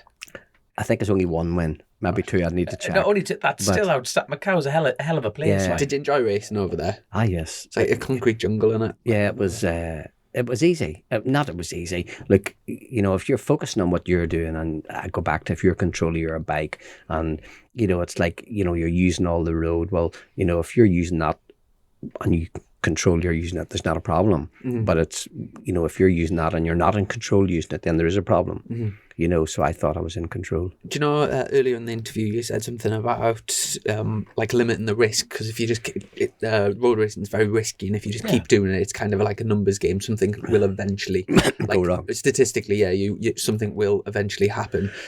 When it came to retiring in, did you say about 99, wasn't it? 99, 2000. Yeah. Was it kind of inspired by an injury, or did you know like you'd had enough and you kind of walked away happy, or what was? Right, I liked your word. It was a statistic, right? So really, I'm not sure if I said to you earlier or somebody else that you know, I wanted to win 5 TTs and finish racing, because by this time I'd won 5 Northwest, I won 5 Ulsters, and it was just this 5 figure. To win 5 TTs in a week is the ultimate, isn't it? Mm-hmm. That's it. So that meant, you know, I'm the king of the Northwest, I'm the king of the Ulster, I'm now the king of the TT. Even Joey or Hizzy or Hale would have won 5 in a week, you know. And so what happened really, So that was 96. I won 4 TTs then. It should have been 5. I got to watch get mixed up sometimes, but a couple of them were 250 faults that went wrong. I had a big 250 crash at the TT in Quarry Bends. So I won 4 TTs in 96, and then I went back in 97. I should have won 5, right? I went back in 97 to win 5. I had everything together to do that, but I'm in 97. I was in some form, but I slid off my 250 on the Monday, Quarry Bends. What a crash! That's fast. That's fast. so fast. Hurt yourself. Yeah. I got some beaten. I got a big, the right hander going into it. Quarry Bends in there. You came off there? Yeah. So what happens there? Did you knock your bike a little bit going into the right? Down the straight, knock it round the right, and you pull her over. You don't let it drift too much to the left. You pull it over to the right, and then you throw it into the left. Yeah. Well, Joe, I've never won a 250 TT. Just there's been stupid reasons why I haven't. One time I buffed the pipes right off Paget's bike when I should have won it. A couple of times running a patrol, I should have won it. So anyway, I'm going to win 97. I'm going to win everything. It's not a problem here. The 250 race. So we had that all worked out. And usually I would just borrow someone else in Honda's 250 for that. Yeah. But I made such a fuss that Honda gave me my own 250 for 97. Right? Because I'm going to win everything. And were you literally that, when you're saying this now, were you literally getting on the boat just going, there was just no other thing but winning? Was it literally that confident? It was just nothing but winning. That confident? Yeah. I'd love that confidence. You don't come across as someone that struggles with self-confidence. No, but you know what I mean? I would love that. I would love to be able to, just sit there and just go, you know what? Well, that's fantastic. Actually, we won't go into it in this here podcast because it all could be repeated, but I'm into psychology big time, and sports psychology. So was this prior to your racing? When my racing started, you got into sports psychology? I study, like we're talking about doing it right. So really in racing, it's like everything, right? There's 3 things. There's you, on the bike. There's physical, there's mental, and there's mechanical. Okay, there's 3 objects here. Now, so physically, if you're fit, okay, that's an advantage. Mentally, if you're fit, that's that's the biggest advantage. Massively, yeah. And mechanically, if your bike's right.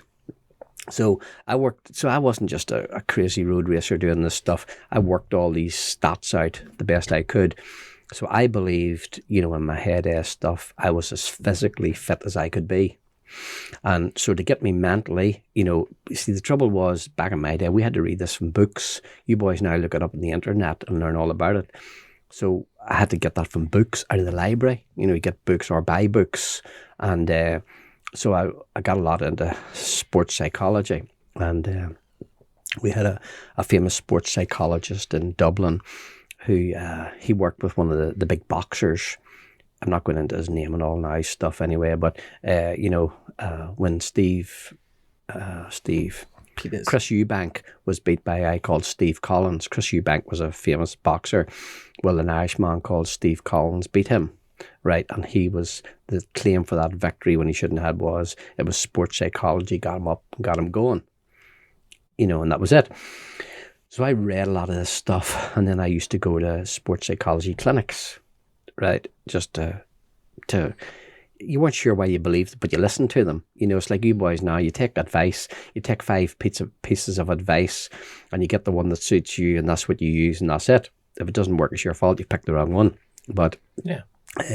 So anyway, I went to sports clinic, and one day in particular, I was there, and we talked about. I used to do a lot of training, but I'd never run faster than a 7-minute mile. That's not bad, 7-minute miles. We used to run, like in them days, as part of our training throughout the week, we'd run about 3 times a week, and we'd have done an hour of running. We'd have done 7.5 or 8 miles in the hour. So you're running 8-minute miles or 7.5. That's pretty good, isn't it? And but I'd never really run much faster than a 7-minute mile, wee bit not much. So that day in the sports clinic, they taught me how to focus and how to run a 6-minute mile, or 6.5, can't remember, whatever it was. So I left the sports clinic, the psychology clinic. I went to the gym, poured it down, got on the treadmill, 6.5-minute mile. All I had to do was focus. Fantastic. Now you have to be fit in the first place. You know, a novice is not going to, you know, if you're running 10-minute miles, you're not going to be able to, no matter how much psychology's in the thing, you're not going to run a 6.5, are you? Mm-hmm. You know, but if you're... edges, it's them little bits, isn't it? Yeah, but if you're running 7s all the time, 7.5, 7s, you know, 6.55s, yeah, you're pretty fit, you know. So when you do that, then that really convinces you that you can do it. Mm-hmm. Yeah. You can win. There's not a problem here. So there's not, you know. And you were saying, so like when you get, was it an injury or did you? Oh yeah, we've lost your whole point. Sorry, 99. Yeah, no, that was great. No, yeah, sorry. We keep drifting, boys. You know, no, that's fine. That's what the pod's all about. What it's about. People's going, where the hell are these? You know, I just don't remember things. When I'm talking to you, I remember things. That's why I'm sharing it with you. So yeah, so what happened anyway? So 96, I won my 4 TTs. It should have been 5. I think that one, something happened to 250. 97, I'm going to win again, 5 TTs. Formula 1, no problem. 250, I slid off. So Joey and I was racing the 250 race. You know, he's a big opposition. And we had it all worked out. So I was using 2 soft rear tyres. Mostly on a 250, you don't change the tyre. You just run it the whole way. But I had this new plan. I was using, instead of a medium rear tyre, I would use a soft, and we'd run it for 2 laps.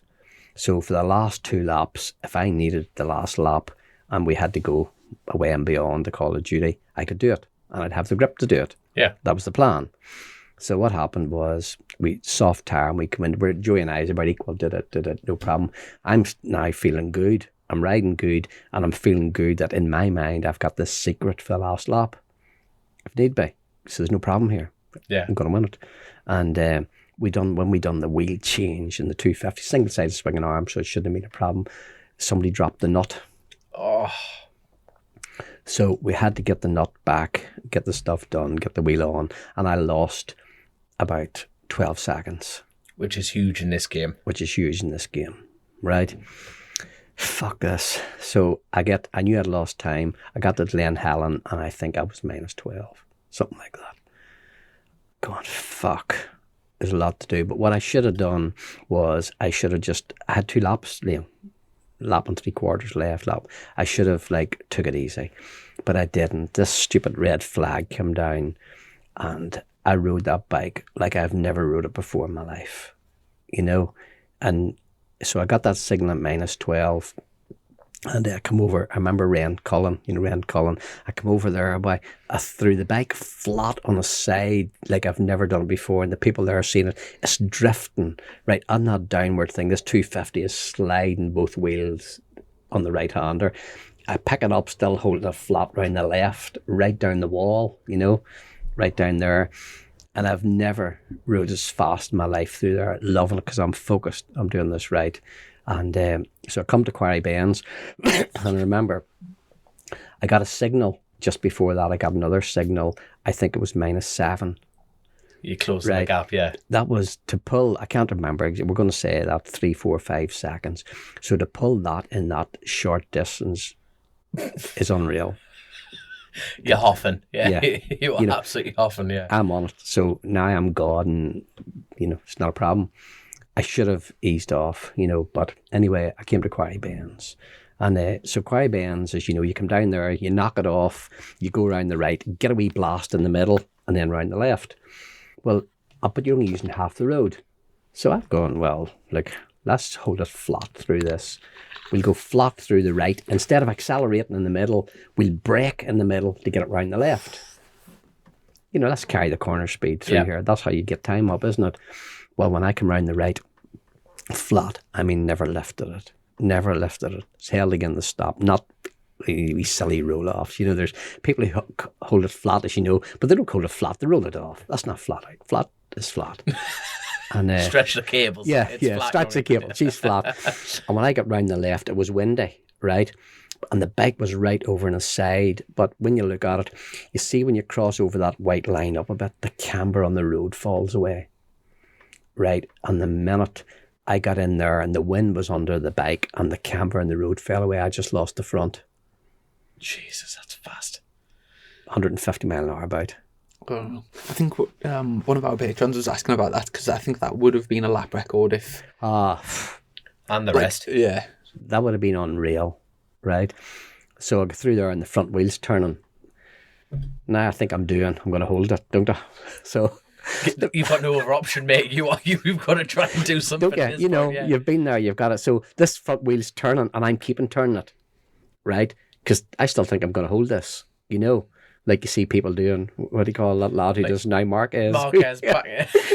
Yes, so I'm Marcus on the roads, and because I have saved a few of them, backs and fronts, but this, it kept on turning. It kept on turning, and I knew when it kept on turning, I'm down. And you can go back, the pictures are on the road, so they are. The line is thin and it gets thicker and thicker, as the thing turns. So I'm going, fuck this, I'm off this time, So, but as you know, you're working this out. Your brain, because we're used working at this 200 mile an hour, your brain, you're trying to work out what to do, right? Because we're gone, but we're in a road race, it's not too bad on the track. You're fired up the gravel. The chances of you hitting the Armco is very slim. And if there is Armco there'll be an airbag in front of it. It's not really getting roads. So you've got to, when you slide off on a road, you've got to work out right away where I'm going, what I'm going to hit, and what you can do about it. So I'm sliding up a road thinking, fuck this. Keep the arms in. Yeah. So down I went, and lucky. It went to the side, and I slid off sideways, but I started to toss and turn, and the blue lines was all there. So the bike was right up the road, and the left, there's the rocks right in front of you there. Well, that's where the bike ended up. Against those rocks there, and we've lost it on the right. And I ended up there as well. But I went up the footpath, and there's a big blue line on the edge of the curb where it cut right through the back of my leathers and cut through my leg there. I've still got the scar on the leg. That was the footpath going up the curb. And then I go right along the footpath, right along the grass, off the footpath, back onto the road, and then nearly up where the bike is. And without you actually hitting the face, that is some distance. That is a tremendous distance. And if you just... Incredibly lucky. So I was watching, and I sort of knew I was all right, because when I was tossing over, I'm looking everywhere to see what I'm going to hit, and I knew I wasn't going to hit anything. So even though I'm sliding up the road, I'm working out, I'm pretty good. I'm not going to hit anything here, Quarry Bends. I couldn't at no point ever while I go through Quarry Bends going, I've lost the front gun. It'll be all right. No. And I could hear, while I was, this is the truth, and the people there will tell you at this crash, while I was going up, I could hear, I could hear, the people, because this is... People taking a deep breath. Yeah, because you're a goner, So I get up. I remember then I get up. I'm a bit wobbly, you can imagine when I get up. I stand up, I check when you're on the ground first. But no, what you actually think is, I knew there's more bikes coming. I better get off this road, just in case. So you get up.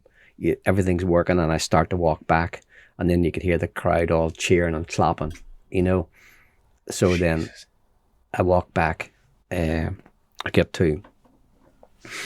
walk back, and then I'm going, right, I need to get back to the pits now, for the next race. So I think a marshal or some of the TV crew or something, put me in a car and brought me back round the back of the course to stuff. And but what happened then, you see, that's bad news. When the notice comes back to the pits that, you're off at Quarry Bends, it's... Yeah. There's certain parts in road races where you hear a particular bit with a crash and you just... I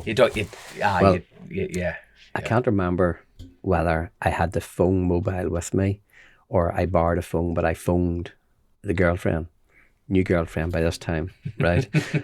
And I said, look, I've crashed, but I'm all right. See you soon. So then I got a lift back. So they're trying to be in the pits, and people are trying to say to her, well, look, your boyfriend has slid off at Quarry Bends. We have no news. But, she said, it's okay. I was speaking to him. So as calm as that. Yeah, so very, very lucky that way, But anyway, so I lost that race, and that I was beat bad. I was beat up bad. This arm actually wouldn't move. It was right down. It was like beat to death, and the leathers ripped to bits. I've still got them. Ripped to bits proper. So then on Wednesday's race, it screwed me up a bit. It was a 600 Super Sport race. And I was in so much pain when I started. First of all, then you have to go through a medical after that to get fit. But and you had to do your press-ups and all to prove your arms and all work. But luckily I was strong enough that I could do press-ups in one arm, even though this one was here, it wasn't really working. I was, you know, so the girlfriend's helping you with the collar. Yeah, it's all right. so Don't worry about that. you know, and they are pretty strict, as you know, the medical, because you're their responsibility if something goes wrong. So I start the 600 race, and I remember just let the clutch out in the line, and then really I had to just hang on to this bar the whole way, and I managed to stay in second, and I think Ian Duffus or else maybe it was what do you call the other lad? I know him well. He's going to kill me for not remembering. Ian Simpson. I think it was him who won it, maybe. Yeah. But I was with him on the road, and I couldn't get away, and all he had to do was stay with me, and really I was only riding with one arm. Yeah. You know, so that was, again, there's my TT fucked up. So I'd only one win by now and a second place by Wednesday. Mm-hmm. But then I came back on Friday and I won the production and I won the senior, both in the one day. With a totally battered up and everything. It was hard. It was hard because that was 2 or 3 laps for a production race and 6 for a senior. So you can fair play. And was this 66? That was 96. 96. No, that was 97. 97, right. That was 97. So I tried to get my 5 wins in 96. I tried in 97, didn't get them. Then in 98, I had the best setup of my life. I had a factory RC45. I had the best Fireblade you can get. I had the best 600 you can get. So I'm going to the TT to this year, stuff a lot and win 5. If there was 6, I'd win that too. Yeah. And but what happened, by a couple of weeks before it, I crashed at Thruxton and broke my back. A high sider, you know, in about the 3rd gear, right hander or left hander at Thruxton. Mm-hmm. Right, again, my own fault, right? I'm quickest in practice, pole position for practice. Michelin again, who's my best buddies, give me a hard rear tire, right? And the rules was, you know, the score, you take us easy for 2 or 3 laps, don't even worry. You know, Thruxton boys, it's all in the last 2 or 3 laps, isn't it? So I'm supposed to, I hadn't used this tire before until, I think we only had 1 or 2, so we'd saved it for the race. Yeah. And so Thruxton, in Super Sport, I was in 96 and 97, I was sort of winning the odd round, you know. By this time, I'm into, I done World Thunder Bikes in 95, so I can ride circuits if I want to. Just before that, it wasn't financially viable to do it because you could make more money out of roads. Yeah. And so anyway, we start the race. I'm in about 2nd or 3rd place, or maybe 3rd or 4th, and I see the gap starting to open a wee bit on the 2nd lap. And I shouldn't have done it. I thought, right, get wind up. I forgot about the tire. And around that left-hander, I get a 3rd gear high side. Isn't that big? Is that turn 2? Or the one round the back? It's about the left-hander. Is there about a 3rd gear left-hander there? Yeah, so you turn 1, turn 2, turn 3, and then in the complex. Yes, whichever one of them it was. Yeah, I think it's... Yeah, I've never been back since. Right, so I go listening to people about 20 feet in the air, and I land on my arse. Right. I've crashed twice on that corner. Have you? Isn't it sore? Did you get a high sider, like a proper one, or a now low sider? I've had a high side there on a 600, and also lap 1 of a superbike race. I once rushed in. Obviously you're going as fast as you can, and somebody like sat up in front, and there was one of those where that, like, do you know when it like goes back like dominoes? Yep. And Danny Buchan was in front of us, and he just hit the brakes, and I just had nowhere to go and just ploughed into the back of him. And I've got a picture of my chin, and my arm it was so lucky that it didn't get trapped in the swinging arm, because I'm lying on his back tire. My chin, I had a big red mark there where his back tire took all the skin off my chin, and my arm was like where his shock is. Whoa. Like around, so I was like unbelievably lucky. Imagine your arm would have lapped around that wheel. Yeah, I try not to think about it, but your lathers would have been ripped. Oh yeah, I would have been. Well, the thing is, with an arm going. Thruxton's so abrasive as well. It just rips leathers open. And did you see Glenn crash there this year? He's doing over 100 mile an hour. He crashed and he just stopped straight away because the tarmac's so abrasive. Yeah. It's crazy. Oh, it's crazy. But, so that sort of screwed up your plan of getting 5 in 98. In 98. So I'm in the air, I landed my back in arse, and I broke my back in 3 places. Right? Jesus. You know, fucked. You know? So then what happened then, it's a long story, won't go into the details, but V&M had a team of Simpson and Rutter then. Simpson and Rutter. For some reason, Honda took the bikes off V&M. So V&M riders had 2 riders with no bikes. and my team, Motorcycle City, had bikes with no riders. So I done a deal with Honda. Dave Hancock on that. Right, we'll use my bikes for them. So Simpson and Rutter ended up riding my 600, my 600, my Formula One factory bikes, and my Proddy bike. So it worked out good because a bit of a deal with Honda was, as long as my bikes won the races, I still got paid my money. My prize money. There you are, happy days, gives the mortgage. So it worked out okay, and I sort of managed them bikes for the Northwest and the TT. So that meant I had no 98. Then at the end of 98, so when we look at the statistics here, I had 3 attempts, and it's not really going to work, is it? So 99, I'll give it one more go to get back again, because I still think I'm a winner and I'm good. By this time, I'm working with Motorcycle City, and unfortunately, we won't go into the details, but I had a big fallout with Honda in 98 after that. Yeah. And but lucky I worked with Motorcycle City. I became a general manager there in after sales. But Motorcycle City was Yamaha's biggest customer. And I'd also been very, very good friends with Andy Smith for years. You boys are probably young. You've heard of Andy Smith. Used to be the boss of Yamaha, big racing man. So we done a deal through Motorcycle City and Yamaha that I would have Yamahas for 99. Yeah. So I've never been more motivated in my life, because Honda me'd fallen out. I was going to teach them a lesson at the TT, wasn't I? And by this time anyway, the R1 was a better bike than the RC45, and then on the Fireblade, you know, they hadn't beat it. So I had the best 600 I could get. I had my production Fireblade, and I had like not a production R1, and I had like a factory R1 with tuned to the neck by my good friend Tony Scott. Now Tony Scott, not the Tony Scott now, you remember the original Tony Scott, who's not dead, died now. He was my good friend. Do you know I'm his biggest customer, Tony Scott's? He has either rebuilt or tuned over 100 engines for me. Wow. Jesus. And that's the truth. It's in Tony's records. It's all there in black and white, and his son can confirm that to you. I am Tony Scott's biggest customer.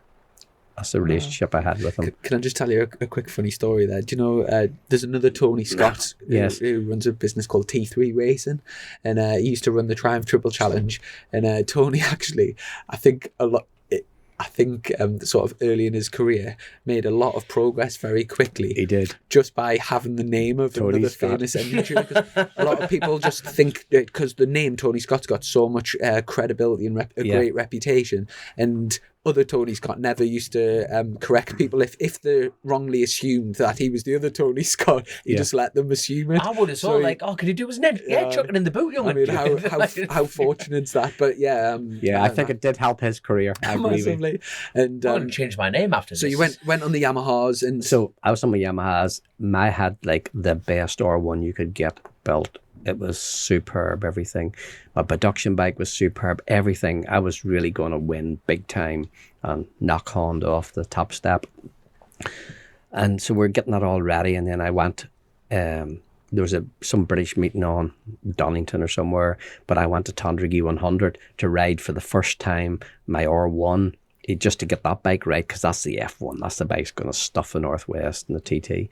And so I went there. I won. I was silly. I lost one of the big races. Stupid. I outbraked myself because the forks was too soft.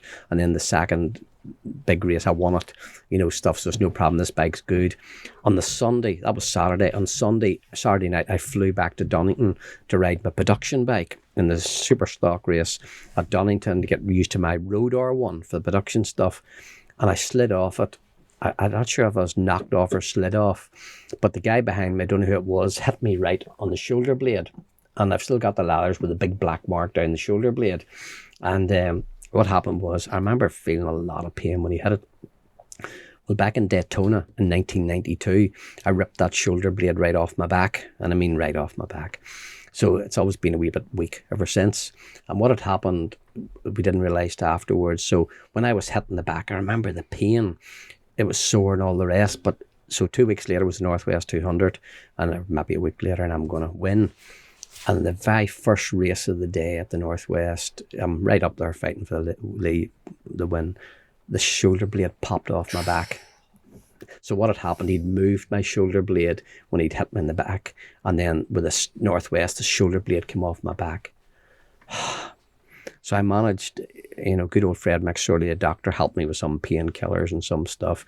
I had some seconds and thirds at the Northwest, tough stuff, but that was riding with one arm because this one wasn't working, So then I went to the TT, and in the first race there, I nearly had a big off. We managed, what we done was we done crisscross strapping over it to hold the shoulder blade and back in place, so which was good, and that felt good all practice. I was taking it easy, but when I upped the pace for the race to get it, the bike was sliding. I couldn't ride the bike. Something was wrong. And it wasn't until later. So I had to pull out of a lot of races that week. I went in the last race, the production race. I got a third, but that's a disgrace compared to going to win. And what had happened really was with this shoulder joint started to pull apart because the shoulder blade was fixed to my back. This poor shoulder was getting pulled apart, and I'd stretched the nerves. So I didn't have any feeling in this hand when I thought I had. So it was just then, right? So after the TT, this was going to take months and months for nerves, to get better. So after the TT, I didn't race the rest that year. I'm making my mind up what to do, and I'd watched poor Simon Back crashing on the mountain. He was just in front of me. We left the pits. I'll never forget it because I was good friends with Simon Back and that, and we were having a bit of banter in the pits, and he said to me, he goes, "I fucking know how you won the TT McCallen." He was riding Hondas. He had, it wasn't my old bike, but it was one of our team bikes. He goes, "It was the bike, it wasn't you." And I remember we came out of practice together, and him before me, and he went, and I could see him in the distance during practice. I wasn't making anything, but he was riding hard. He wanted to win. And then I came round the 33rd, and I seen his skid marks on the 33rd, and so I don't think anyone knows if he lost the back or the front, but he lost round the 33rd on the last part of it. I'm going to say it might have been the front trying to keep on turning, or it might have been the back getting the gas on, but the thin line got thicker, and poor Simon went off the 33rd. So I stopped, seen the line, and I could see Simon away down there, and that it thought, after I thought, do I need to be doing this anymore? And I thought the statistics, which you add them all up, I'm not supposed to win 5 TTs in a week. I've tried in 96, I've tried in 97, I've tried in 98, I'm now trying in 99. You're not supposed to win these. If you haven't got them by now, you're not supposed to. So that was it then, so I just stopped. And were you quite happy and sort of satisfied with what you'd done in your career? You didn't, you were just happy to close that book and sort of open a new one? Yeah, that was it. I was ready for stopping, do you know what I mean? Yeah. And I didn't enjoy that last 2 years because of injuries. Yeah. So I wasn't having the fun out of it. I had pain out of it. I hadn't achieved what I wanted to achieve. So why are you keeping going? You're like, we're now flogging a dead horse. Yeah. Well, if you're not enjoying it, that's the thing. Because winning one TT is a massive achievement. Never mind all of them you've won. You know what I mean? So yeah. So it was just give up. But I mean, it was hard because you still think you're a winner. I was getting lots of offers to ride bikes and stuff, but just said, no, I'm stopping. And that's why, again, so many people get hurt or end up in fatalities. They go on longer than they're supposed to. You can't keep this going by this time I've been racing for about 17 years.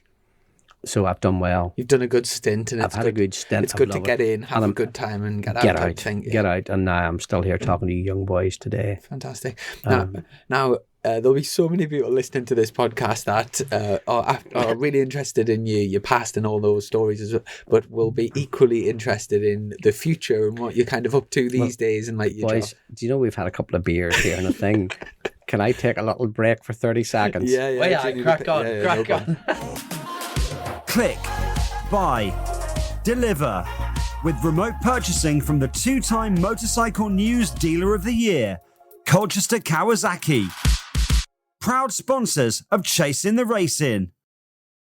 As you can tell, we're all back from the toilet break here. So where were we, Chrissy? Well, so far we've obviously talked and really enjoyed your stories about your career, but I'm sure lots of people will be tuning in, really interested in what your thoughts on the future, and obviously people will be very familiar with seeing you on TV at the Northwest and sort of your involvement in Northwest and Ulster.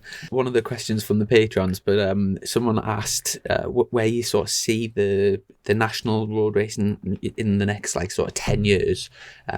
am I right in saying it's quite, so there's lots of different clubs and they don't exactly work together, like north and south, and where do you sort of see the national scene? I think it's a bit of common sense needed to start off with. It's like in the past, as you know, the Ulster Grand Prix, the club and the people that run the Ulster Grand Prix were sort of seen as opposition to the Northwest, and they didn't see eye to eye and they didn't work together and that sort of thing. But the first thing we've got to do now, and we are doing, is working together. The Northwest 200 and the Ulster Grand Prix are working together. Great. And maybe even there's lots of stuff going to happen this year. We're maybe trying to put a prize fund together that you could have an overall winner from both of them. There could be an extra, more of a championship. Yeah, like a championship. Yeah, that maybe there could be I don't know the figure, maybe a £5,000 or a £10,000 for the overall superbike winner, or the overall production winner, or the overall super sport winner. I don't know yet, but that's all the ideas that are rumbling around to make it worth your while competing in both of them. Speaking as a competitor at these events, the bigger the prize pot, the better, as I say, massively. And being a racer yourself, I know that. You'll be exactly on our side of that side of things. Yeah. So the thing we're working at there is getting better prize money. Good. I as a racer know we need it. From the outside, people all think racers are rich and they've got lots of money and there's no problem. That's not the case. Yeah. We all need every penny we can. So what I'm trying to do with all this, with sponsorship money, with everything, is generate more money for prize money and more money to help the teams come, because it costs money to bring your team there. Like I totally agree with that fact. And it's like the good thing about the prize fund element of it is the fact that it is an equal playing field.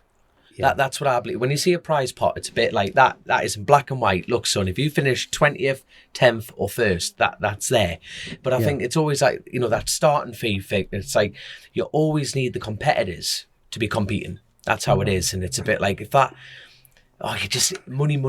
This game works on money, and it's a bit like even the privateers need that help, that support to get to that event. Can I just ask, and for example, when the Northwest runs every year, and it's easy for us as passionate race fans to try and explain what the effect is, but the forced closure from like the COVID years, like say at the TT last year, people can actually see for themselves what a massive loss, and all of the small businesses. And it's one of those things, if you're spending money in someone's pub and then they've got loads of money and they're spending it in like the groceries, and then the groceries happy and he's spending his money everyone's getting wealthier. It's sort of there's a massive turnover, but like you say, like the Northwest, like you can see it on the TV, the huge crowds, hotels are packed. And for those week or so, it's massive for the economy. Yeah, and not only that, when you get a good experience there and you go home and tell your family what a good experience you have, there's a possibility they'll come for holidays. I was just about to say, where like I know this area just off the TV and stuff. It's the first time I've been here, and what a beautiful. we did a few laps of the TT course earlier, and you mean the Northwest course, not the TT course. Yeah, the It's been a busy day. Yeah. Don't forget, you're in Ireland. You're not in the Isle of Man. We did a few laps of the Triangle, and and like the course road. I mean, the sea was rough, but it was so beautiful. And like you say, why wouldn't you want to come here? Yeah, so that's all we need to do. We need to get this back up and running again like it should be. And like I say, at the minute, we've everything in place for the Ulster Grand Prix to make that bigger than better than ever. We're working closely with the Northwest people to try and help them any way we can. And I think hopefully at the minute, because of the COVID and everything that's going on, it's been late of being announced that it's going and all that. But look, it is going. It's going to be superb. And everyone now is working flat out behind the scenes to make it the best. Brilliant. Absolutely fantastic news. I feel like we need to end this on a really positive high note. This has been absolutely fantastic. Yeah, I just quickly checked the Patreon questions there. One quick Patreon question for you. So Keith Fletcher asked, over your racing career, your 3 most fierce rivals. Ooh. In every race, everyone was a rival. Should it have been a national or not? Joey Dunlop, we can't say fierce because it just was pure talent and skill. He was a tough guy there. Hezzy was a tough road racer. Foggy is just, everyone knows what Foggy's like. Foggy showed no mercy on no one. But so I was lucky to be teammates with those boys and learn about them and how they thought. But really, and then there was when I done Super Sport 600. I done Thunderbike World Series in 95, and then I done British stuff 96, 97. There was some hard track racers there too, really. So it would be unfair to pick one in particular, but there's been tough, really should it be a BSB Super Sport race or a TT? There was 10 people there to win. And they weren't easy. Very diplomatic. Very well swerved. Very well swerved. A huge thank you for taking the time and coming and meeting us and coming on the podcast. So really appreciate you coming up, and very nice to meet you. No problem. Just there is one good when I was just thinking of that picture there, the white shirt boys, Whittam was a tough guy. He was a tough racer. We had one Super Sport 600 race at the Ulster Grand Prix when we're talking about it, and there was myself, him and Dave Leach. They were on 2 Durac Suzukis, and I was on my Honda. Brian Reid won it on his Yamaha, but that was a tough race where there was there was red fairing marks on their blue and white Suzukis, and there was white and blue marks on my red Honda. It was so Whittam, he was a tough one. Good lad. He'll be over the moon listening to this now going, no, I got it in there, champion. He knows he was a tough one, Good lad. But also, I must give him a quick shout out because I got your number from him to get in contact. Craig Watson from Kawasaki. Ah, yes. Captain Kawasaki. Craig said to me that he's been practicing the COVID years. He's been practicing on track on his ZX10. So for the next Kawasaki bike launch, he reckons he's gonna show you the way around. That's just coming from him, though. Well, Craig will be there. I'm sharpening up my skills as well, Craig. Excellent. Massive thank you to our sponsors, Colchester Kawasaki, and to our patrons, and look forward to catching up with you sometime soon. Boys, thanks a lot. See you on the coast. Yeah, thanks. Brilliant. Click, buy, deliver with remote purchasing from the 2-time Motorcycle News Dealer of the Year, Colchester Kawasaki. Proud sponsors of Chasin the Racin.